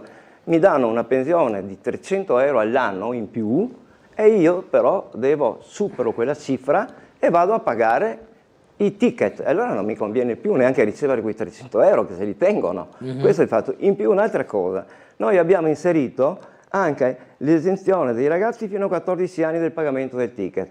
Questo perché in parte in tutta l'Europa addirittura certi stati hanno addirittura fino a 18 anni, ma la maggior parte li hanno fino alla fine, diciamo, i 14-15 anni. E noi abbiamo chiesto anche questo perché riteniamo giusto che un ragazzo che finisse le scuole medie abbia il diritto di essere curato senza che la famiglia vada a intaccare i propri soldini per pagamenti di cure specialistiche o anche di visite specialistiche. Ecco, tutto qua. Questo è un punto che effettivamente tanti non l'avevano concepito. Parlando anche con le persone, l'altra settimana proprio è stato anche piacevole, parlando con il signore fa, no, io sono assente, non mi interessa, con il 01 non pago, e poi io gli chiedo, ma ha figli lei? Sì, ha un figlio e ho due nipoti, quanti anni ha? 5 e 3. Allora è andato a casa, ha parlato con il figlio, poi dopo 2 giorni si sono presentati il figlio, la moglie e anche la nuora a firmare, perché effettivamente è un interesse che qua non c'entra il cumulo neanche, diciamo, se si supera quella cifra, no? Perché i 14 anni dovrebbero automaticamente comprendere la gratuità. La gratuità. Sentiamo una telefonata ora, buongiorno. Sono Silvia. Prego. Volevo salutare il suo ospite, volevo chiedergli se mi può indicare dove ci saranno questi banchetti e quando. Allora, oggi sono i miei colleghi, oggi sono già in Largo Barriera. E domani, fino a mezzogiorno? Dalle 9 fino alle 12:30. Domani pomeriggio siamo al Circolo Hauser ad Altura e venerdì mattina dovremo essere di nuovo in Largo Barriera, sempre perché dobbiamo rispettare i permessi che ci danno anche, per questo tante volte magari diciamo di essere là, però se non ho il permesso non posso andare a raccogliere le firme, purtroppo non posso presentare quindi, alla gente. Diciamo, ecco. per dare una risposta, per certo vi trova questa mattina in Largo Barriera. Questa è Largo Barriera, domani al Circolo Hauser, venerdì mattina dovremmo essere sempre in Largo Barriera, e sabato davanti all'entrata del Famila, che gentilmente la direzione a Vicenza ha accolto, ci ha dato subito il permesso, venite quando volete. Quindi a Valmaura. Siamo là a Valmaura Ok. proprio. Manderò ecco. mio marito lì allora. Vabbè, sì, ma è meglio tutti e due perché abbiamo bisogno di raccogliere tante firme. Vabbè, la signora andrà da una parte e il marito dall'altra. dai. Ok. Volevo chiederle un'altra Prego, cosa. prego. Sì. Allora, del fatto del tetto del reddito abbiamo già parlato, io ho parlato con lei Sì. e in effetti vi state Sì. muovendo. Sì. Ma quello che non mi è chiaro è perché non calcolano il numero dei componenti della famiglia. Purtroppo perché Sì, sì. perché è importante, cioè Certo. se mio marito avesse la sua pensione solo per lui sarebbe un conto, ma siamo in due, io non ho reddito e allora questo dovrebbe influire anche sulla distribuzione di questo reddito unico che abbiamo, o no? No, certo, certamente, ma infatti anche le leggi... Ma non è così. Lo so che non è così, ma questa è una richiesta che noi faremo perché questa qua è una legge, diciamo, nazionale, che poi ogni regione può regolarla. Noi siamo partiti con questo importo qua, che effettivamente se viene alzato il limite è un bene per tutti, perciò fino a 50.000 nessuno paga. Anzi, perché il limite giusto sarebbe 68.000. Con tutta l'inflazione, perché non dimentichiamo che questa è una legge fatta nel 93, certo, è andata nel 95 in vigore, ancora con le vecchie lire, sui famosi 70 milioni di lire, diviso per due. Ecco. Prego, l'inflazione. Perciò questo signora, la domanda che fa lei è giustissima, è una cosa che poi automaticamente deve scattare, perché anche in campo nazionale, quando fanno le leggi, le famiglie che per esempio hanno più di 3 o 4 figli hanno delle agevolazioni. E giustamente è la domanda che dice lei. Prego. Volevo aggiungere ancora e chiedere la sua opinione appunto al suo ospite. Sì. Allora, adesso c'è questa proposta di legge per il giusto stipendio, no? Sì. Ecco, allora, anche qui, l'imprenditore che chiede, che ha bisogno di incentivi, evidentemente è un imprenditore che è in difficoltà. Sì. Giusto? Perché Sì, sennò giusto. non chiede incentivi. Allora, l'imprenditore invece che non ha bisogno, che sta bene, può continuare a pagare i suoi dipendenti con lo stipendio da fame. Perché la clausola qual è? Che se tu non paghi bene i tuoi dipendenti non hai diritto agli incentivi. E così l'imprenditore che è in difficoltà davvero non riceverà un cavolo, perché altrimenti quell'incentivo lui se lo deve spendere per i dipendenti. Certo. Ma che sarebbe anche giusto, ma per tutti allora. Non può essere una legge del genere. Io non so dove hanno la testa quando fanno queste leggi, ma probabilmente la testa lo sanno dove ce l'hanno, perché approfittano in pratica per non dare niente, perché così l'imprenditore non chiede l'incentivo, non vuole niente e paga i suoi dipendenti a 6 euro all'ora come prima. Quindi un'altra cosa iniqua, ingiusta. Anche questa, io mi chiedo come mai gli imprenditori non protestano. Ecco, basta, non dico altro. Grazie. Prego. Signora, se lei ha seguito l'altra settimana l'Associazione Industriale Italiana ha fatto proprio su questo argomento ha fatto un incontro con il governo, dove effettivamente hanno detto: guardate che se voi non ci date un aiuto, noi ai nostri dipendenti non possiamo aumentare il salario. Di conseguenza si ferma anche l'economia, perché se le persone non hanno i soldi per spendere, blocchi tutta l'economia. E allora cosa fa? Il governo si è impegnato ad andare a ritoccare certe tasse che pagano i datori di lavoro, quello che lei stava dicendo. È giusto. Poi una realtà è questa, che purtroppo basta guardare anche i giornali di ieri, di oggi, anche oggi per esempio sulla Stampa, l'84% degli italiani si sente molto molto più povero. Verso la soglia, cioè il ceto medio che avevamo una volta, che diciamo quelli che stavano bene, scivolano verso la povertà. E questa la gente si devono rendere conto, perché purtroppo il costo della vita che abbiamo oggi è impensabile. Io dico una cosa soltanto: avevamo alla fine del 2024 i 1.000 euro fatto il calcolo, dal 2010 alla fine del 24 equivaleva a 690 euro, perciò avevamo perso 310 euro con inflazione e con i vari costi di aumenti della vita. Prima della guerra che sta succedendo adesso. Adesso con l'aumento della benzina, basta vedere il costo della benzina tra l'altra settimana e questa settimana, Sì, no? sì. Cioè questo qua va a incidere sulle famiglie in maniera importante. In maniera importante, ma non solo perché uno non può, magari non va con la macchina, ma perché quando va al supermercato i pomodori che erano 2,20 euro te li trovi a 4,20 euro. Sì. Cioè, ecco, per fare un esempio, no? Cioè, il costo della vita è aumentato addirittura del 200%. E allora noi abbiamo una Costituzione dove parla chiaro. Le famiglie italiane, i lavoratori e i pensionati devono avere uno stipendio adeguato al costo della vita, quello che purtroppo da anni, ma destra, sinistra, indifferente chi, non voglio fare delle specifiche, non è stato fatto.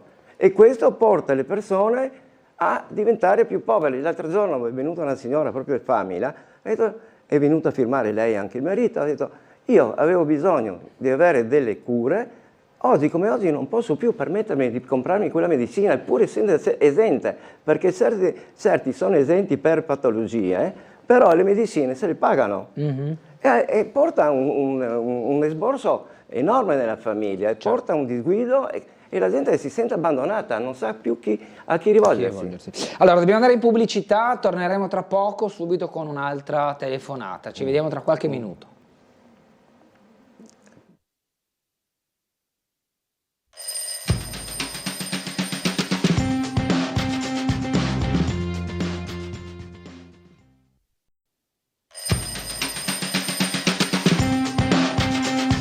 Ritorniamo in diretta in compagnia di Dino Zappador dei pensionati con un'altra telefonata. Buongiorno.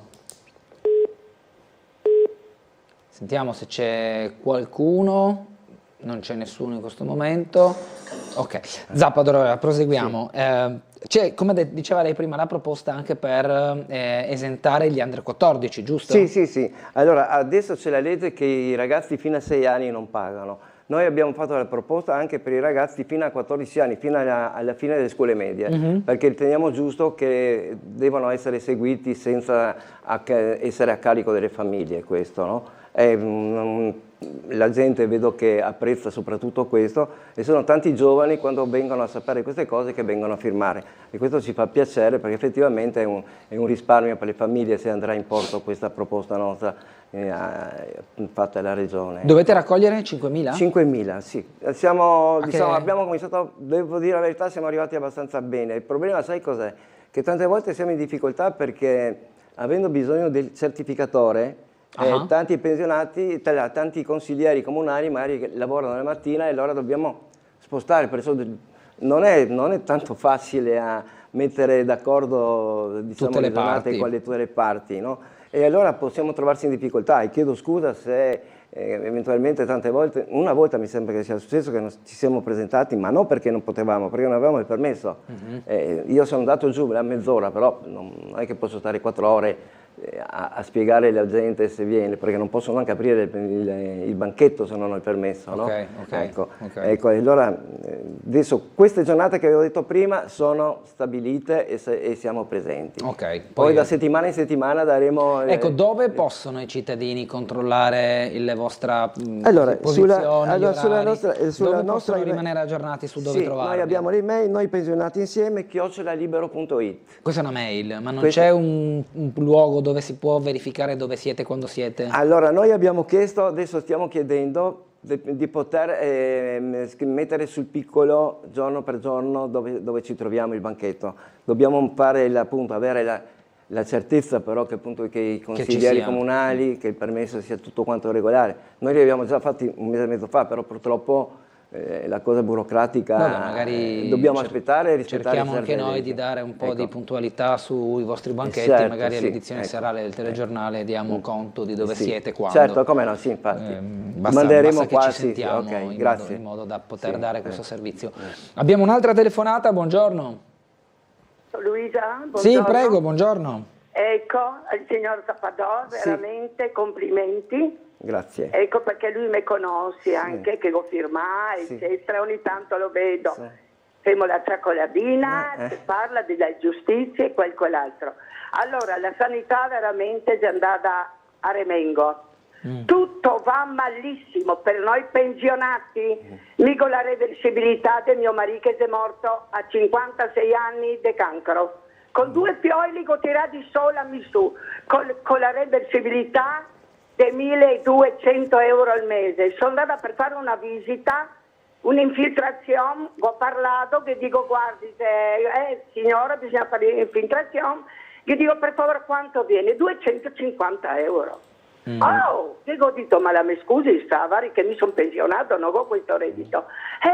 Qua sei privato e bisogna pagare. Ho detto no, ho detto, vado a casa con tutto il mio dolore, perché mio papà è morto per la libertà, mi dà la medaglia d'onore, perché ha lottato per la libertà e mi pensionate mi fa pagare tutto.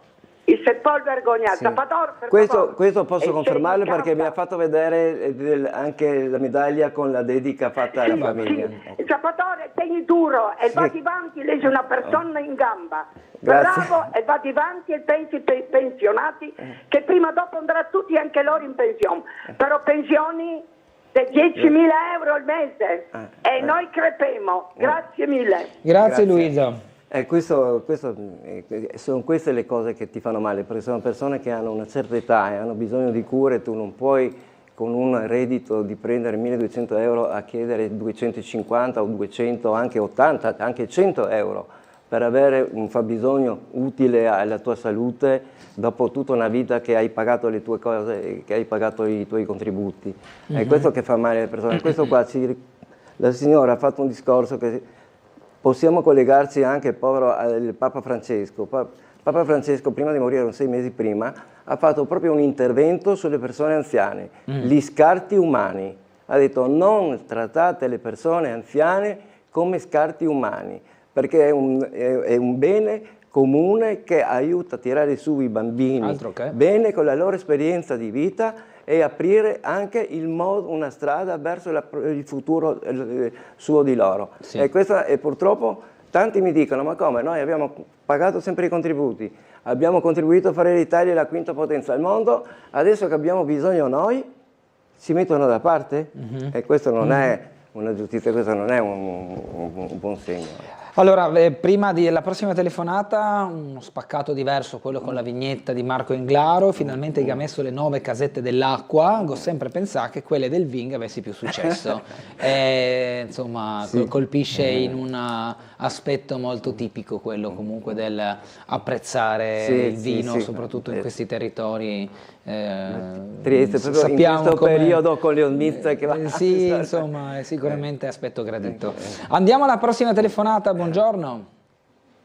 Buongiorno, Prego. sono sempre io, Alessandra, buongiorno. Buongiorno. Allora, per quanto riguarda i salari che parlavamo, e quindi mi allaccio a tanti discorsi dei vari ospiti e anche dell'ospite in presenza. Sì. I salari dovrebbero anche aumentare anche nel settore commercio dei dipendenti dei negozi, perché se adesso si riuniscono al governo potrebbero anche parlare con i sindacati di alzare le paghe proprio dei dipendenti del settore negozi.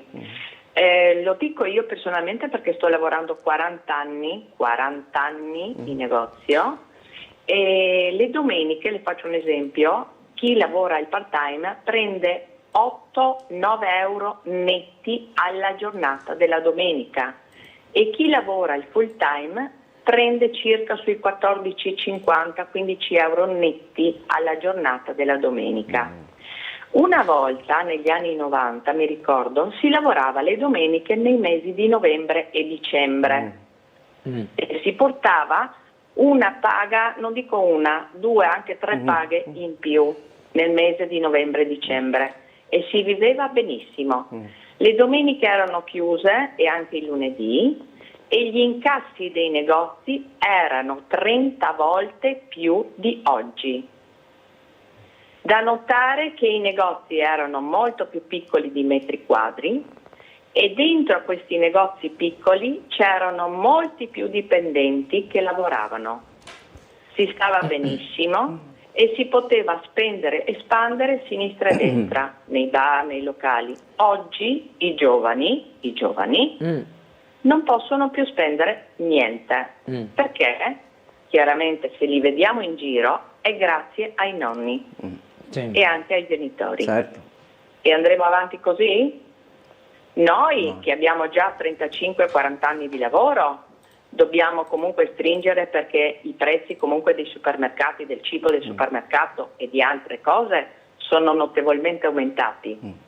Cerchiamo di pensare anche a questo. È una vergogna comunque avere questo tipo di retribuzione domenicale e non è da poco. Allora chi invece prende la domenica 120-150 euro circa alla giornata domenicale, io devo lavorare un mese e mezzo, forse anche 2, per prendere i 150 euro che quella persona ha lavorato quella domenica, quel dipendente, perché diciamo che ci sono dei dipendenti che quella giornata, la domenica, prendono 120-150 euro netti, solo per lavorare una domenica. Noi dei negozi dobbiamo lavorare circa 2 mesi per prendere 150 euro. Allora come la mettiamo? E i sindacati dove sono? Non possiamo parlare anche di questo? Sì, come Certo, no? Lei ha certo, perfettamente ragione, signora. Quello che lei sta Grazie signora Alessandra, prego. Ma quello che diceva la signora Alessandra è giusto, perché effettivamente negli anni 90 c'era un altro mondo e c'era un'altra contrattazione sindacale, e c'era anche un rapporto tra associazioni sindacali e governo e imprenditori che capivano le cose. Io non dimenticherò mai il vecchio presidente della Fiat Agnelli, diceva sempre, quando hanno costruito il Ciao, lui si è rivolto subito, all'epoca c'era Andreotti e Fanfani, compagnia bella, e lui ha detto: ma dateli anche di più, li do io 80 euro al mese, perché lo so che poi mi comprano magari il Ciao e me lo pagano 20 euro al mese con le cambiali, all'epoca erano i cambiali, però l'economia gira. Il discorso che ha fatto la signora, perché è un discorso vero, chi lavorava addirittura il sabato e la domenica veniva pagato 2 volte e mezza la giornata normale e incassava soldi, giustamente in busta paga, alla fine del mese ti trovavi quei soldini in più che ti faceva comodo. Oggi come oggi purtroppo tutti quei diritti che avevamo acquisito quella volta ce li stanno togliendo, ed è questo che io dico, tante volte noi non vogliamo ricordare che effettivamente quelle contrattazioni, quelle manifestazioni che sono state fatte negli anni 70-80 erano utili per il nostro diritto dei lavoratori, perché un lavoratore era tutelato. Io non dimenticherò mai, alla fine degli anni 69, anche i primi anni 70, se uno era un lavoratore e rimaneva a casa e 20 giorni perché era malato, ti pagavano 10. È stata una battaglia dura, però abbiamo conquistato anche quello. E poi abbiamo preso il contratto integrativo, il contratto nazionale, la 14ª, il premio di produzione, premio di rendimento. Cioè, sono tutte cose che sono state prese in quegli anni, per questo si stava bene, come diceva la signora. Avevi un ritorno, cioè lavoravi ma eri contento, perché mantenevi la tua famiglia e lavoravi e andavi a lavorare anche felicemente. Oggi come oggi non vai, perché alla fine del mese vai e non riesci neanche a finire il mese, perché sono tanti che non riescono, perché oggi se noi guardiamo proprio sulla stampa di oggi, mi sembra, ci sono persone che al 20 del mese, operai, non arrivano, hanno finito i soldi, spese condominiali, mutuo, affitto. Un'altra questione che sta sorgendo molto, gli affitti. Gli affitti. Ne parliamo dopo la pubblicità, Zappador, così cerchiamo di scandire i tempi come diciamo da programma. Adesso l'ultima interruzione, poi ci ritroviamo in diretta. Ok.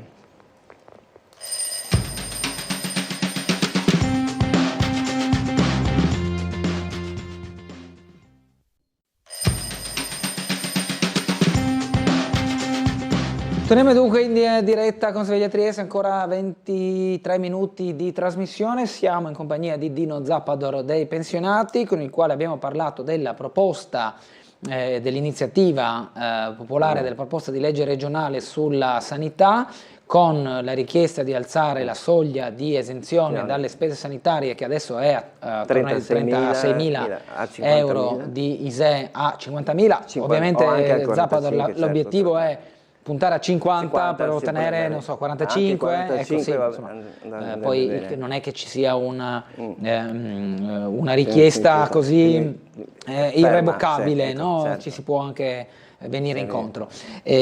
Con richiesta anche di esenzione agli under 14, quindi fino ai 14 anni di età, sempre per le prestazioni sanitarie. Di questo abbiamo parlato fondamentalmente in questi primi 30 minuti in compagnia di Zappador, oltre alla risposta a diverse telefonate che sono arrivate anche per questioni dei salari dei dipendenti come del commercio. Da ultima telefonata alla signora Alessandra. Sentiamo un'altra telefonata ora, buongiorno. Sì, un buongiorno a voi. Prego. Ecco, due cose. Prima, perché non si rimette la scala mobile che noi da quando Amato l'ha levata e col referendum ci ha fregati perché ci aveva promesso una scala mobile migliore e mi ricordo che sul foglio avevo letto che ci davano qualcosa di meglio e da Amato in poi noi abbiamo perso un mucchio di soldi, ma un mucchio. È così facile se ce l'hanno anche i parlamentari la scala mobile, perché non dobbiamo averla noi e ripristinarla è l'unica maniera per poter far sì che ogni anno abbiamo un aumento dell'inflazione, no? È l'unica cosa e non riesco a capire perché non si fa un referendum anche per rimetterla come è stato fatto il referendum per levarla. Allora facciamo un referendum per rimettere questa scala mobile che ci dà praticamente quello che si perde con l'inflazione. E un'altra cosa ancora e finisco, adesso la HERA praticamente il settore acqua finisce scade il contratto, con la HERA e sarà da rinnovare. Adesso ho sentito che in comune vogliono dare nuovamente ai privati, diremo, l'acqua e l'acqua non torna. Abbiamo fatto un referendum per avere l'acqua pubblica e torniamo a avere l'acqua privata. Anche questa è una situazione che voi dovete fare qualcosa, perché i referendum si rispettano e nessuno ha rispettato il referendum e l'acqua e voi dovreste cercare di far ritornare l'acqua pubblica. Grazie e buongiorno. Grazie a lei. Prego Zappador. Sì, questo che sta dicendo lui è vero, perché quando hanno tolto la contingenza addirittura certi dipendenti, certe categorie, avevano più soldini di contingenza che addirittura di contratto nazionale del lavoro, no? Allora hanno fatto bene, per l'amore di Dio, non che hanno fatto bene, hanno pensato bene per loro, ma non per i lavoratori, di fare questo referendum promettendo che sarebbe stato un recupero sul costo della vita, il che non è venuto, come ha detto il signore giustamente. Allora ci hanno tolto, poi le promesse fatte non sono state mantenute e questo giustamente sarebbe il caso di...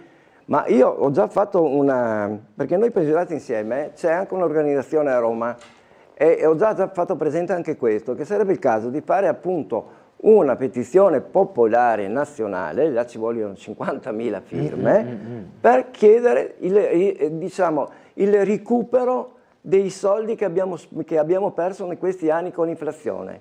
Cioè, perché è una cosa giusta, perché loro in Parlamento, come ha detto anche il signore, alzano la mano e va tutto bene e hanno anche la contingenza. Noi dobbiamo invece raccogliere le firme. Ecco, e allora... Sarebbe però il caso, sono convinto che si potrebbe fare una richiesta del genere, perché io non chiedo tutta l'inflazione, se andiamo a chiedere dal 92 a oggi sarebbe una cifra enorme. Però io chiedevo una cosa in più, cioè dateci a noi pensionati la 14esima. Se ci date la 14esima è già una parte di recupero, non ti chiedo la luna, ti chiedo una mensilità in più, appunto per mantenere l'aumento del costo della vita. E penso che questa sia una richiesta sensata. E se non ero, io questa qua l'avevo fatta anche ai segretari, sia a Barbagallo sia a quello che era prima che adesso è il vice ministro della CISL. Ma perché non chiedete la 14esima? Se non altro abbiamo un mese di recupero e ci aiuta ad andare avanti. Sì, però poi dicono abbiamo fatto la proposta, dobbiamo attendere la risposta e poi passa mesi, anni, una cosa altra. Ma il signore ha fatto un ragionamento giusto. Allora io dico, non dico tutto, tu devi darmi tutti i soldi indietro perché è un nostro diritto, sarebbe il nostro diritto, perché la Costituzione parla chiaro, ma io ti chiedo, dammi una piccola parte, mi metti una 14esima vicino alle pensioni e alla 13ª e recuperiamo in parte il costo d'aumento della vita. Ecco, questo per quanto riguarda, diciamo, la seconda domanda era... L'acqua. L'acqua sì, giustamente, l'acqua è un bene comune che dovrebbe, secondo il mio punto di vista, dovrebbe essere pubblica. Ecco, cioè non si va. Infatti, se noi guardiamo tutte le cose che erano pubbliche una volta, ma anche, partendo anche dalle strade, il comune aveva i suoi spazzini dipendenti, succedeva qualcosa, telefonavi, arrivava giù, arrivava la camionetta piccola, mettevano a posto, per fare un esempio semplice, no? E così era tutto. Purtroppo quando si dà poi in gestione ai privati, logicamente i privati guardano all'interesse proprio, alle entrate proprio sue e lasciano andare, diciamo, le cose un po' male, anche basta vedere gli interventi che fanno sulle strade di Trieste, è un disastro su certe strade, su certe vie, con buchi, oppure asfaltano dei canaloni di tipo dossi addirittura. E questo perché? Perché purtroppo lavorano, prendono l'appalto e non adoperano magari neanche il materiale che dovrebbe essere messo, fanno in risparmio e purtroppo il risparmio porta però a pagare 3 volte più dopo. Ancora una telefonata, buongiorno. Buongiorno, sono Daniela. Prego. Allora, abbiamo parlato dei diritti dei lavoratori, dei diritti dei pensionati, giustissimo quello che dice sulla 14ª, ma vogliamo parlare anche dei diritti del privato cittadino? Adesso non so se siete al corrente del nuovo decreto Schillaci, dove praticamente lui dice che i medici di base sono ormai obsoleti e quindi con queste nuove sigle che sembrano tanto moderne, AFT, HUB, SPOC, vogliono aprire praticamente di questi hub dove tutte le persone, invece di avere il proprio medico di base, andranno, se stanno male, a farsi vedere ogni volta da un medico diverso, dove qua manca praticamente il rapporto medico-paziente, perché se tu hai un medico da anni, lui conosce tutte le tue patologie, sa tutti i tuoi problemi, e se tu devi andare ogni volta da un medico diverso, che devi fare? Devi spiegare tutto ogni volta a un medico diverso e poi magari fare in fretta perché fuori c'è la fila? Non so, io trovo tutto questo veramente pazzesco. Però spero che non passi questa cosa, perché sennò siamo alla follia a questo punto, e volevo anche un'opinione del suo ospite se possibile. Certo. Grazie e buongiorno. Grazie a lei, Allora, prego Zappato. Quello che ha detto la signora è giusto, veramente. Stiamo andando verso, diciamo, una sanità che non ti dà più le garanzie che avevi una volta. Purtroppo adesso si sta andando verso una privatizzazione, che l'altra settimana mi ha mandato una signora, è andata al CUP per prendere una visita specialistica, che non stava bene, e gli hanno detto nel 2027. E poi cosa è successo? Gli hanno mandato un messaggino di ambulatori privati che dagli 80 ai 120 euro, in base alle esigenze delle prove che doveva fare, poteva risolvere il problema. Ma questa non è una sanità pubblica, questa è una sanità privata. Queste hub che hanno fatto, a parte che io vedo che ancora non funziona, perché so che fino a 2 settimane fa addirittura i sindacati sono andati a fare una dimostrazione proprio a Muta, perché le cose non funzionano, non sono messi, cioè non vanno ancora, diciamo, a regime giusto come volevano fare e costruirle. Effettivamente quello che dice la signora, tu non puoi essere preso da un medico che non conosce, anche se oggi come oggi magari viene tutto trascritto sul computer, però tu hai un rapporto col medico di famiglia, quello che avevamo una volta, che ti conosceva bene, conosceva le tue patologie, conosceva quelle cose che avevi bisogno. Oggi come oggi, cambiando, come ha detto la signora, giustamente i medici, perché non sono ogni giorno là, sono a turni, è un rischio anche per la propria salute. E questo devo dargli atto su questo punto di vista. Ma poi non è, ecco, come diceva lei, non è ottimizzato, no? Appunto. Cioè è ottimizzato, forse è una questione di costo, perché accentri tutto e dopo tutti si recano, però non è ottimizzata il feeling e lo storico, certo, e anche la tranquillità, sì, si ha a che fare con la salute. C'è bisogno di un approccio in qualche modo consapevole, no? Certo. Non per forza solo meccanico, per quanto poi non si giudica la professionalità dei medici, anche se si ritrovano in un poliambulatorio, passatemi il termine, però la conoscenza del paziente è comunque un valore aggiunto anche alla serenità di chi poi va a interfacciare col medico. Sì, ma che poi succedono delle cose.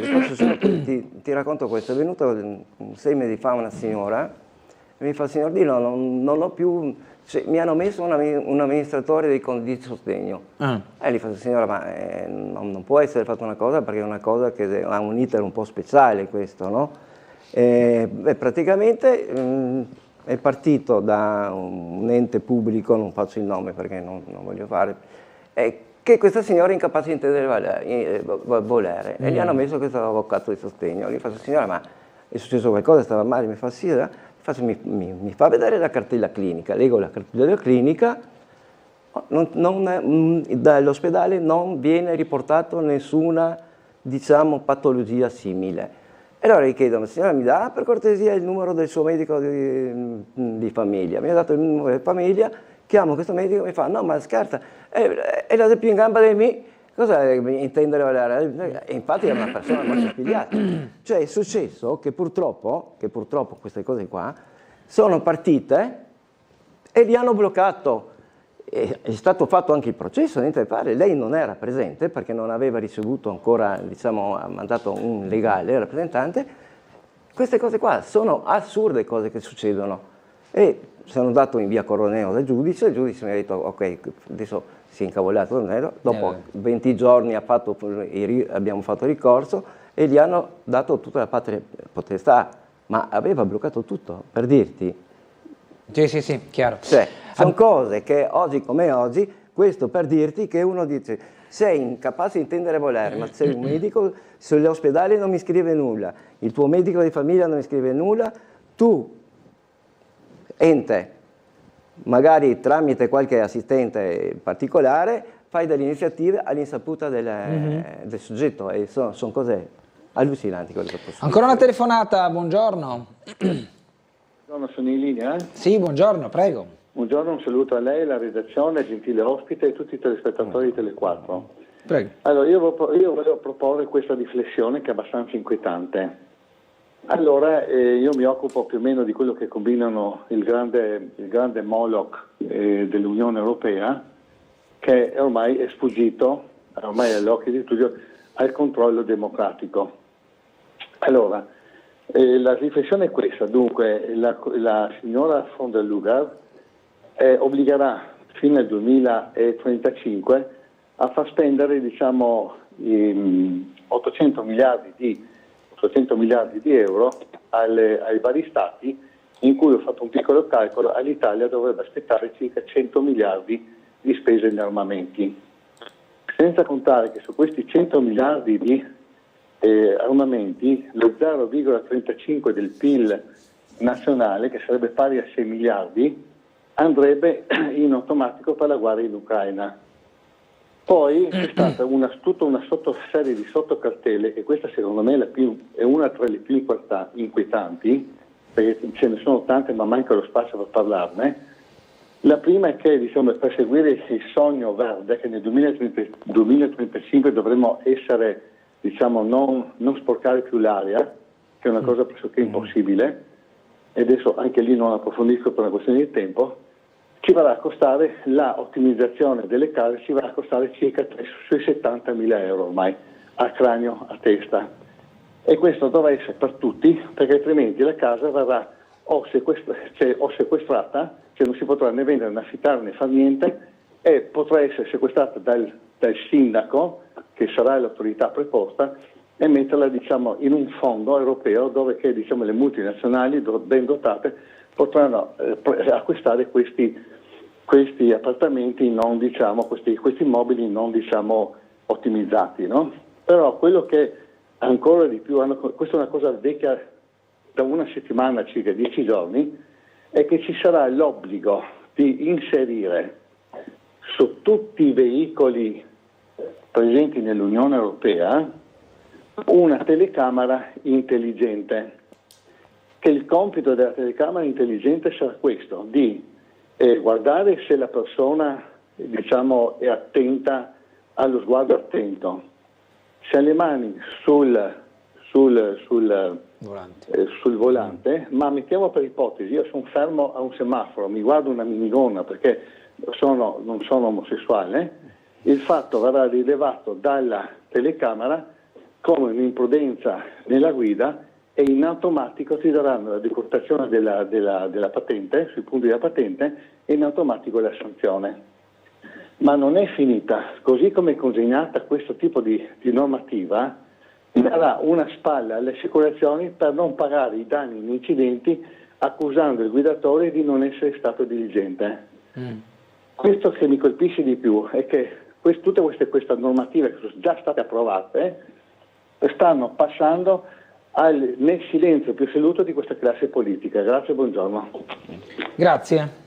E questo è un argomento, cioè, devo dire la verità, ho sentito qualcosa, non sono così diciamo, a corrente di tutte le cose che ha detto il signore. So che per esempio entro nel 2035 non dovrebbero esserci più le macchine a benzina, dovrebbero essere diciamo, quelle elettriche, so che per le case bisognerebbe fare certi interventi, però io spero che i nostri rappresentanti che abbiamo a Bruxelles queste cose qua le sappiano a spiegare diciamo, a noi cittadini come funziona e anche prepararci su queste cose. Ecco. Sì. Per l'amor del cielo, non metto in dubbio quello che dice il signore, perché effettivamente non ho seguito questo iter parlamentare europeo. So questo della macchina per il green verde che dovrebbe partire nel 2035, so quello delle case. Questo delle macchine mi sembra strano perché anche ormai nel 2035 forse saranno anche le macchine che vengono guidate dai computer, perché ci sono già prototipi che addirittura l'essere umano non fa più il driver, no? Giusto? E, questo non so dire, mi dispiace non saperle rispondere, ma dovrò informarmi. Ma le leggo una mail, Zappador: arrivare al limite dei 50.000 euro per le esenzioni, forse si aiuterebbero anche tanti giovani single che con sacrifici si sono comprati case e devono vivere e molto spesso ci si dimentica di loro. Grazie comunque a Dino Zappador per il suo impegno, buon lavoro e buona giornata da Patrizia, che quindi insomma sta apprezzando un po' quello che sta. No, io la ringrazio, la signorina Patrizia, è vero quello che dice lei, sono i giovani che sono in difficoltà, ma non solo i giovani, perché di conseguenza oltre ai giovani che vengono messi in difficoltà perché hanno il mutuo, hanno le spese, perché oggi come oggi forse ci si dimentica tante cose, sono aumentate le spese condominiali, allora uno oltre a pagare il mutuo ha una specie di affitto anche con le spese condominiali, con il costo del gas, del riscaldamento, dell'acqua, appunto di queste cose qua, e il costo della vita che aumenta. Giustamente la signora ha fatto un appunto giustissimo, ci sono delle persone che oggi 50.000 non ce la fanno più, perché quando hai dei bambini che magari devi pagarli addirittura l'attività sportiva, io mi chiedo come una volta era tutto gratis queste cose qua, cioè io capisco che le società sportive devono sopravvivere, ma un bambino che vuole fare dello sport deve pagare dai 300 ai 500 euro all'anno, più tutta, scarpe e altre cose che sono, è un costo. Una volta erano i nonni, che io parlo con tante persone, e non arrivo più a aiutare mio nipote, devo pagarmi le medicine, devo pagare questo, devo aiutare mio figlio perché ha una paga bassa, e questa è la verità. La signorina ha trovato un punto essenziale e veritiero su questo, è la vita di oggi. I giovani sono molto in difficoltà e purtroppo prima ci ricolleghiamo alla signora del prima che diceva degli stipendi. Gli stipendi sono insufficienti per la vita. Poi vediamo i ragazzi che vanno via, io conosco, ci sono dei ragazzi giovani che stavano anche bene qua a Trieste, davano ripetizioni una cosa e l'altra e sono andati all'estero perché ha detto ma non posso andare a lavorare, faccio l'ingegnere e mi danno 1.300 euro al mese. Vado in Danimarca, vado in Austria, una cosa, prendo 3 volte tanto e in più mi pagano anche l'appartamento. Ci sono diversi sono altre welfare, realtà. Io dico, per questo non è possibile. E quello che fa male è che siamo una nazione che non si vede il futuro, perché non abbiamo più un'industria che ti dà. Cioè la tecnologia ha portato grandi innovazioni, però io temo che questo paese non sia stato in grado, a parte la Leonardo, diciamo, di seguire il passo delle altre nazioni. Questo forse perché basta guardare anche i risultati di crescita, no? Una Spagna che ha il 0,6%, noi abbiamo il 3,1%, sono delle realtà veramente diverse, perché sennò altrimenti non si non si spiegherebbe cosa è successo. Cioè, noi avevamo la Fiat, l'Alfa Romeo, questo adesso è Stellantis, però erano milioni di persone che lavoravano, no? Erano 2 milioni, 3 milioni all'epoca, adesso hai 600, 700, cioè è tutto a un scemare, andare via, e qua comanda soltanto la grande finanza, le grandi multinazionali che non sono neanche italiane, sono estere, e prendono tutto e anche per esempio nel campo delle automobili. La Cina, per esempio le Evo, sono motori italiani e vengono fatti in Cina. Cioè, è tutto ormai abbiamo perso la nostra... Sugli affitti diceva prima, che poi dobbiamo chiudere, abbiamo 2 minuti sì, scarsi. devo dire quello per il ponte di Campanelle, sì. Ovvero? Ecco, allora ho parlato con due consiglieri comunali, mi hanno detto che hanno fatto l'altra settimana proprio una supervisione sul ponte con il dirigente della regione, però hanno detto che ci volerà ancora del tempo, anche se il comune sollecita, però prima di 4-5 mesi penso che sarà dura. Io ho fatto presente che ci sono persone che sono disagiate e hanno anche delle problematiche cardiologiche, che andando a fare la spesa e sono da sole, portare le borse diventa un sacrificio. Speriamo che il comune si faccia forza e solleciti questo intervento per agevolare le persone che abitano nella zona delle Campanelle. Ok, 1 minuto per ricordare i vostri banchetti? Allora, i banchetti oggi siamo come ho detto, oggi siamo in Largo Barriera, domani pomeriggio siamo al tour al circolo Hauser, venerdì siamo al Famila, e sabato anche il Famila, e il pomeriggio di venerdì c'è anche la festa dell'apertura della Maizza a Bagnoli, che speriamo di tirare su un bel numero di firme. Anche Quanto siete arrivati per adesso?